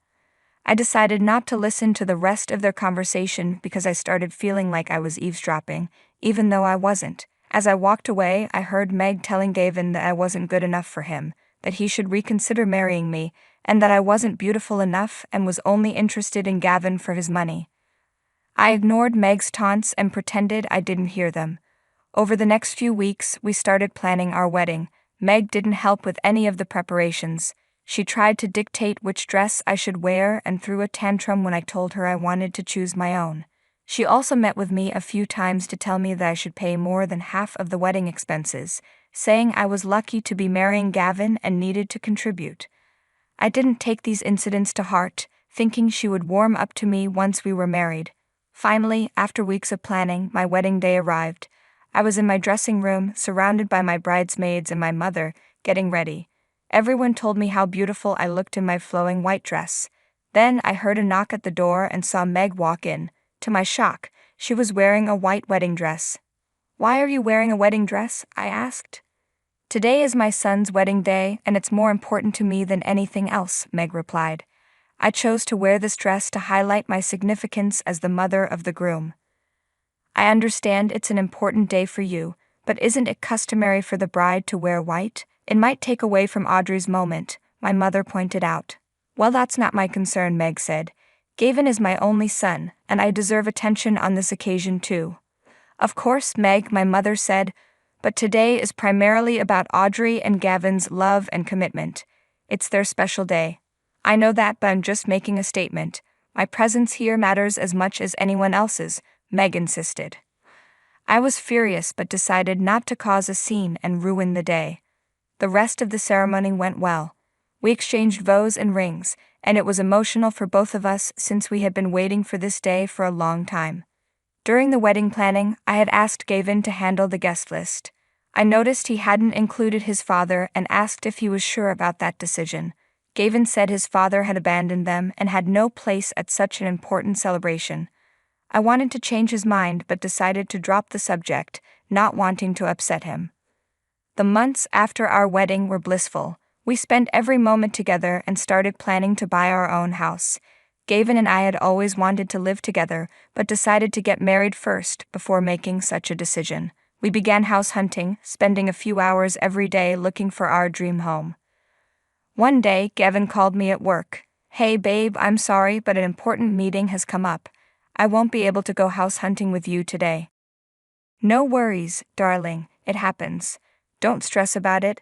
I can handle it on my own." "Oh, thanks for understanding. I'll make it up to you, I promise." "You better. Just focus on your meeting and we'll catch up later. Love you." "Love you too, babe." After work, I got into my car and drove to the location of the property.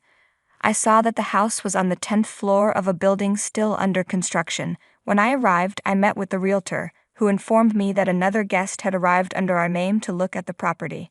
Knowing Gavin was busy, I was confused about who this person could be. To my shock, I saw my mother-in-law, Meg, waiting impatiently at the door. I asked her why she had come to see the property. She said she wanted to make sure the house was good enough for her son and that it had a place for her to stay when she visits. I didn't want Meg involved, but I let her join me to avoid making Gavin angry.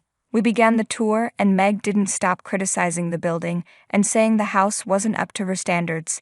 By the end of the tour, I was very frustrated and wanted to leave as quickly as possible. The realtor stepped away to take a call and told us he'd show us the rest of the property when he returned. He also warned us to be careful, as the house was still under construction and could be dangerous. I started walking around and noticed an unfinished staircase outside the house. Suddenly, I felt someone kick my right leg. I lost my balance and fell down the stairs. I couldn't move and felt bruises on my arms and head. I looked up to see Meg smiling in victory before she quickly turned and left. I was in shock, unable to understand what had just happened, and I couldn't move for a few minutes. Eventually, I found my phone in my pocket and called an ambulance. As I was taken to the hospital, I couldn't stop thinking about how Meg had tried to push me down the stairs to injure me. I had been nothing but kind to her, and her behavior left me both sad and angry. At the hospital, I underwent first aid and several scans. I tried calling Gavin multiple times, but he didn't pick up. The medication made me drowsy, and I eventually fell asleep. The next morning, I tried calling him again. This time he answered, but his reaction was far from what I expected. Instead of concern, he sounded angry and accused me of lying. "I can't believe you're lying about this, Audrey," Gavin snapped. "You expect me to believe my own mother pushed you down the stairs?" "Gavin, I'm not lying. Meg kicked me and I fell. She deliberately hurt me," I pleaded. "You're just trying to cover up your actions. My mother said you were being aggressive. She would never hurt you for no reason," he retorted. "I can't believe you're taking her word over mine. She's been manipulating you, Gavin," I cried. "Stop it. She would never lie to me. She's my mother. I thought you loved me and trusted me. But now I need to be with her. She's in shock because of what you did," he said coldly. "You're choosing her over me, Gavin? After everything we've been through?" I asked, heartbroken. "You brought this on yourself, Audrey. Maybe you deserve this for what you did," he replied. I couldn't believe what I was hearing. I began to cry and ended the call, overwhelmed with grief and disbelief. For the next 2 days, I was in shock. My injuries started to heal, and my parents visited, shocked at Gavin's reaction.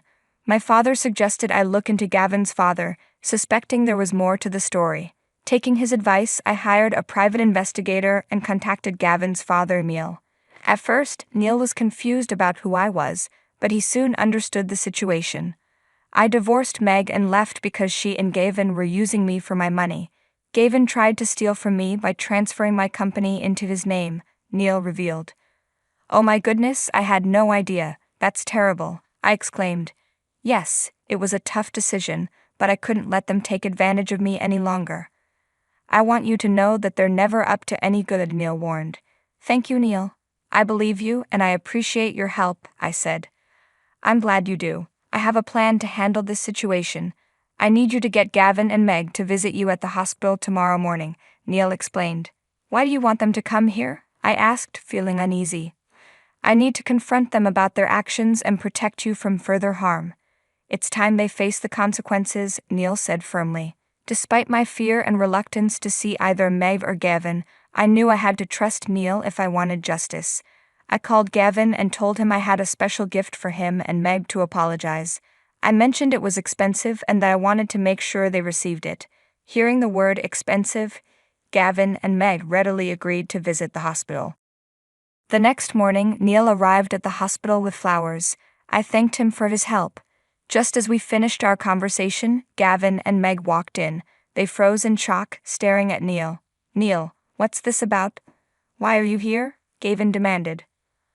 "I couldn't stand by and watch you and Meg manipulate Audrey any longer," Neil replied.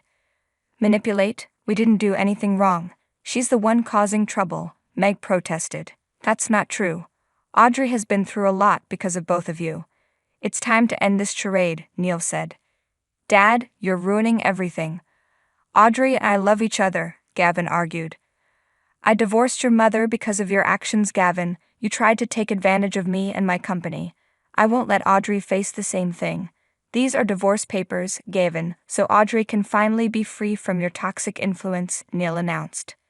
Meg snatched the papers from Gavin and screamed when she saw the $40 million inheritance that was supposed to go to Gavin would now go to me. Both Meg and Gavin's jaws dropped, and they began arguing with Neil before resorting to begging him to change his mind. Neil stood firm, telling them they deserved this for trying to hurt someone innocent like me. He then called hospital security to remove them from the room, and they were dragged out. I had gone through hell, but finally I got my revenge. Afterward, I maintained a good friendship with Neil, grateful for his help in ending the nightmare. "Now that our son has moved out, you'll be returning to your family home. This house will be left empty and lonely, so we'll be moving in here instead. Don't worry, everything will be fine. My beloved husband passed away suddenly. After the funeral, my husband's parents came to me, overwhelmed with grief. This house, though filled with memories, few as they are, of the time I spent with my husband, is now a painful reminder of his absence. Why must I leave it so soon, without even a moment to wipe my tears? My mother-in-law told me coldly that I had no choice but to leave. My name is Hazel, and I work as a clerk at a real estate company. I met my husband Tham through my job. He was the brother of one of my colleagues, and since their workplaces were nearby, Tham often visited his brother. As a clerk, I was familiar with my colleague, who would eventually become my brother-in-law. Through him I met Tham, and we began spending time together, being invited to lunch by the brothers, and so on. Tham was cheerful and kind, and we got along well, though I didn't see him as a romantic interest at the time. I thought he felt the same way. However, an unexpected event changed everything. We had planned to meet at a restaurant reserved by my colleague, but he couldn't make it due to sudden matters. Though it was disappointing, we decided not to cancel the reservation, so Tham and I ended up spending time alone for the first time. I later discovered that my brother-in-law had orchestrated this, intending for Tham and me to be alone together over a meal. Our conversation flowed effortlessly, and we delved deeply into each other's lives, discovering how much we had in common. I was charmed by Tham's kind smile, and this day marked the beginning of a change in our relationship. It wasn't long before we got married, and I am deeply grateful to my brother-in-law for setting this in motion. Today was the first time I met my in-laws since our marriage. I was filled with anxiety, but my father-in-law and mother-in-law welcomed me warmly. Their friendly demeanor helped me relax. "Thank you for coming," my mother-in-law said, showing great care. "We've prepared a lot of food, hoping to make this a wonderful day." My in-laws, like my husband, had independent personalities and were approachable, which was a relief. They respected our decisions and never imposed their views on marriage or child-rearing. We talked about possibly living closer to them, but my husband and I had plans to build our own home. I inherited a piece of land from my grandfather, who was very fond of me. The property, recently renovated and located in a prime area, had skyrocketed in value due to recent redevelopment. As someone in real estate, I knew selling the property would be more advantageous than living in it. Although the location was excellent, the distance to our workplaces made it impractical to stay there. We decided to sell both the land and the house to fund our dream home. However, a significant change occurred when my husband, who worked in sales, was transferred to a different branch of his company. The corporation, with many branches nationwide, deemed him the only suitable candidate for the job, leaving us with no option but to accept. Given my own work commitments, we decided that he would go on a solo assignment, promising to return during the holidays. He also mentioned that my parents would come to visit occasionally, advising me not to push myself too hard and suggesting I might go out with them sometimes. I don't mind going out. Your parents are nice people. However, it looks like selling the house will be delayed a bit, and my husband's solo assignment has begun. I felt a wave of loneliness and anxiety with the sudden change, but I had to push those feelings aside and look forward to reuniting with my husband as he had suggested. My in-laws, especially my mother-in-law, frequently visited on weekends. It seemed that my father-in-law used to be away on business trips, and my mother-in-law often shared her experiences of enduring loneliness while caring for her young sons. Even without children, she encouraged creating family memories, suggesting outings as a nice change of pace. "Let's go out together. Shopping might be a nice change," my mother-in-law would say. Thanks to her, I never felt completely alone, and my weekends became quite busy. However, I started to notice a pattern. Almost every weekend, she would suggest going out, and while the outings themselves were enjoyable, her insistence grew more forceful over time.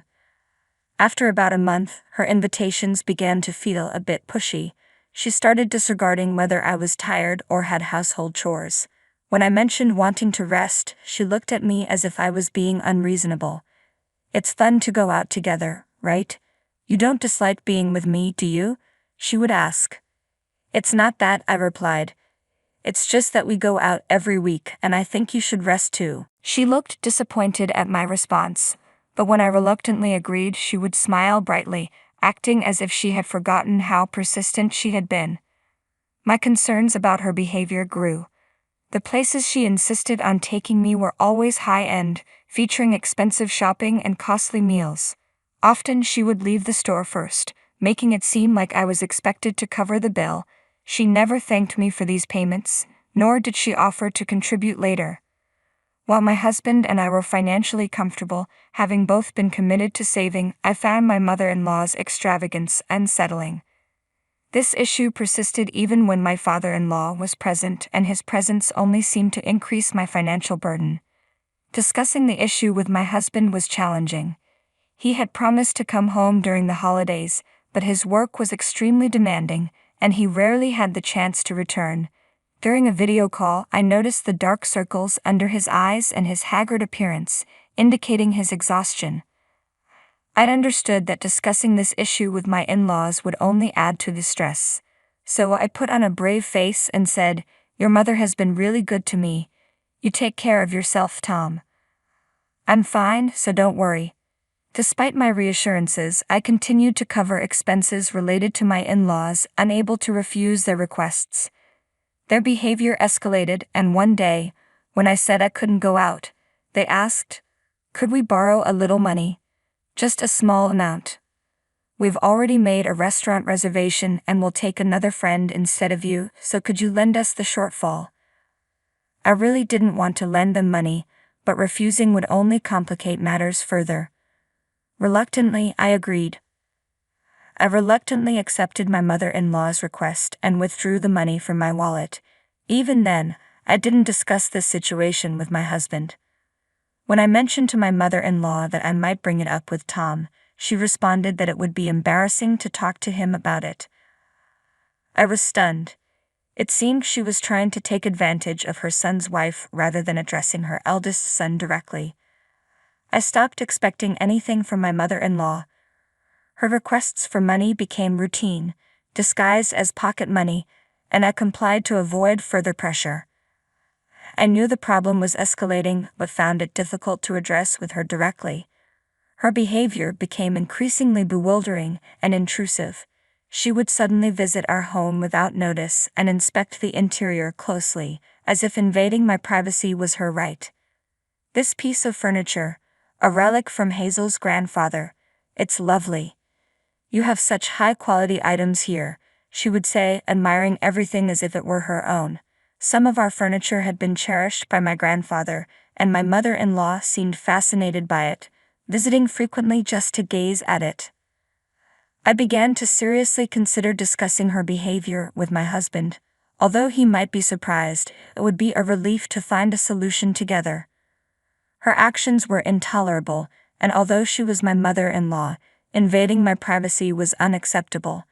I resolved to talk to my husband, but I also knew I had to wait until his assignment away from home ended. Hoped that his return would put an end to my mother-in-law's demands for money. With a faint hope, I persevered, looking forward to reuniting with him. Then an unexpected situation arose. Tom collapsed and was rushed to the hospital due to a sudden heart attack, likely from overwork.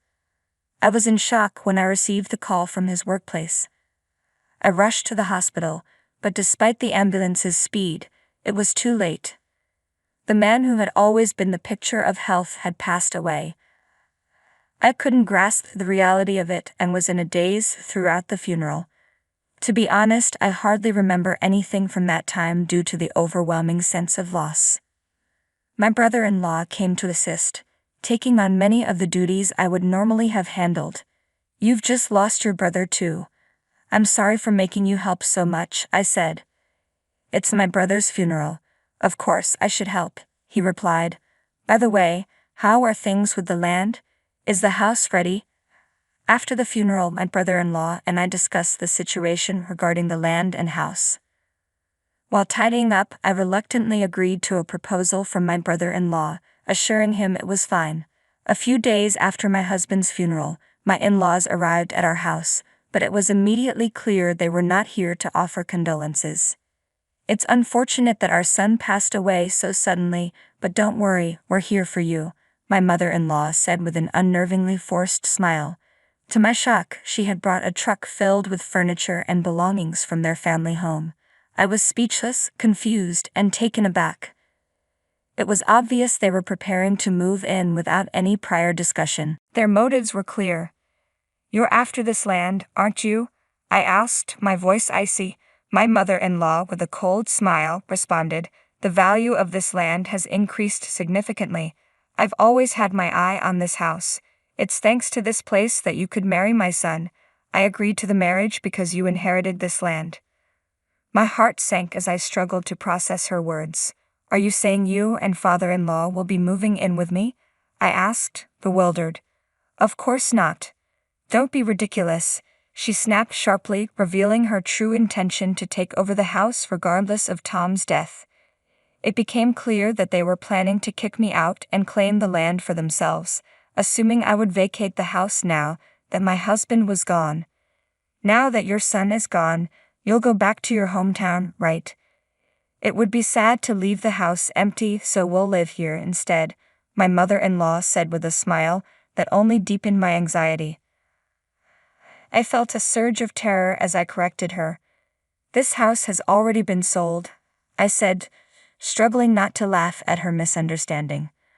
My mother-in-law's expression shifted to shock, and she stood there dumbfounded. At that moment, a truck from another moving company arrived. "Excuse us, we're here to help you move," the new movers said, confirming their presence after spotting the truck from the other company. The crew arranged by my mother-in-law also emerged from their vehicle, but their work had yet to begin. Seeing the other movers' arrival seemed to alert them that something was amiss. I asked my in-laws to explain their actions, but they were too flustered to respond clearly. Realizing that arguing wouldn't help, I instructed the movers arranged by my in-laws to move their truck away. I then bluntly told my in-laws, "This house has already been sold to someone else and they're scheduled to move in. We can't let you bring your belongings into someone else's home." To the surprise of both my in-laws and the movers, a luxury car pulled up and a wealthy-looking family stepped out. They were the new owners of the house and land, which were no longer mine. My in-laws were further confused and couldn't comprehend the situation. "Please move your truck quickly," I said firmly. "We need to clear the space for our new residents." As the truck from my in-laws' side moved away, the new movers began moving in the furniture. Unable to accept the situation, my in-laws confronted me aggressively. The new male homeowner, ensuring his family's safety, left them in the car and rushed over to us, adding to the commotion. "What's going on here? We bought this house. Why is there another moving truck? Please leave immediately," he demanded. I had no choice but to apologize profusely for the confusion caused by my in-laws' unexpected visit. However, they refused to leave and forcibly entered the house. The interior had changed significantly from what they remembered. None of the furniture they were familiar with was present. Seeing this, my mother-in-law panicked and started to create a scene. "What is this? The house is empty. There are no antiques, no lights. Those were my favorites. What's going on?" she cried out, unable to grasp the situation. Despite the new homeowner threatening to call the police, she remained stunned. My father-in-law seemed to snap out of his daze when he heard the man's voice. He quickly went over to my mother-in-law and dragged her out of the house. She calmed down a bit once she was away from the property. I apologized again to the new homeowner, who warned that there might be further trouble. At his request, I provided him with my in-laws' names and addresses to help resolve the situation. Exhausted but resolute, I went back to my in-laws to explain what had happened. I clarified that we had already completed the move a few days before my husband passed away, and that we had always planned to sell the house and the land. The sale had gone through as planned, despite a temporary delay due to my husband's solo work assignment. My brother-in-law had played a significant role in managing this. I had been overwhelmed by the demands for money from my in-laws and had kept it to myself to avoid adding to my husband's worries. This led to a deep sense of depression. During this time, my brother-in-law, who has always had a strained relationship with my in-laws, was my support. He'd assured me he would help and keep everything confidential. When he heard my story, he was furious with my in-laws. As an employee of a real estate company and my husband's brother, he was well aware of their plans. He had considered Tom his only family, but saw me as family as well. He suspected that my in-laws either intended to move into the house themselves or force us out to take over. According to him, my in-laws were naive, pretentious, boastful, and unscrupulous, especially my mother-in-law. Despite presenting a gracious facade in public, my mother-in-law was actually self-centered, cunning, and malicious. My brother-in-law's insights into my in-laws were shocking. My husband, the eldest son, was unaware of their true nature, likely because they always maintained a polished front. My brother-in-law suggested that we sell the land before my in-laws could take it from us. I agreed and began making the necessary arrangements. Although the house and land were important heirlooms from my grandfather, I didn't want to keep them if they were going to cause issues in my marriage. I didn't want to involve such cherished property in any further disputes. I had discussed this thoroughly with my husband, and when he learned of my in-laws' actions, he expressed regret for not realizing their true nature sooner. "I'm sorry I didn't see this before," he said. "If you think it's best to sell, let's do it before my parents can interfere. I'm truly sorry about letting go of Grandpa's house. I think Grandpa would have preferred us to move on rather than let it cause us problems." With that decision made, the first step was to find a new home and move without alerting my in-laws to our plans. Thanks to my brother-in-law's expertise in real estate, we quickly found a buyer for the house. We set a reasonable price considering the slight wear from our time there. The new owners, the family who had just arrived, signed the contract promptly. Originally, I had planned to wait for Tom to return to our new home, but now that he was gone, this was my only regret. As the movers began bringing in the new furniture, my in-laws could only watch in disbelief. The movers they had hired, angry and confused, demanded an explanation for the situation. They confronted my in-laws, who were too distraught to provide a coherent answer. After some trouble, the movers decided to leave for the day, but warned that additional fees would be incurred due to the unexpected circumstances. Realizing the truth, my mother-in-law, trembling and distraught, grasped at my clothes. This is the house of my eldest son's wife. This is where we should live, right? She tried to justify herself, but I ignored her and left with my belongings. The land now belonged to a new family, and I had no rights to it. The memorial service for my husband went smoothly, though my in-laws were present but left without addressing the house. Our interactions dwindled and I found peace in my new life, even though I faced the sorrow of Tom's loss. Though I had savings from the sale of the house, Tom was no longer with me, and our plans for a new house had vanished. I tried to move forward, cherishing Tom's memory and returning to work. Meanwhile, my in-laws, especially my mother-in-law, seemed increasingly dissatisfied. I hadn't informed them of my new address, not wanting any further contact, which frustrated them greatly. Unable to visit their distant second son and not knowing my address, my mother-in-law's frustration grew. One night, she scattered gasoline around the house we had sold. Fortunately, a passerby noticed her suspicious behavior, and she was quickly restrained before any serious damage occurred. The police were alerted and she was arrested for attempted arson after a lighter was found in her possession. The new homeowner, furious to discover that she was the same woman who had previously intruded, was understandably distressed. When I received a call about a lawsuit from the homeowner, I apologized profusely for the fear and inconvenience they had endured. There was nothing I could do to change my mother-in-law's actions. Unable to let go of her obsession with the house, my mother-in-law faced charges and was arrested. I repeatedly apologized to the homeowner, gaining some understanding and vowing that such an incident would never happen again. Raised in a wealthy environment where she could have anything, my mother-in-law's frustration and jealousy over not getting the house led her to commit a crime, ultimately landing her in prison. Ideally, my father-in-law should have supported her, but their relationship deteriorated after her arrest, leading to a forced divorce on his part. Even when she is released, she will have no home to return to. This is the result of her own choices. Despite feeling the loss of my husband, my brother-in-law provided comfort, reminding me that I still have family through him.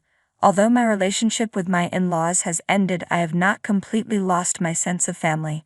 Believing that my husband is watching over me from heaven, I have decided to live my days in peace.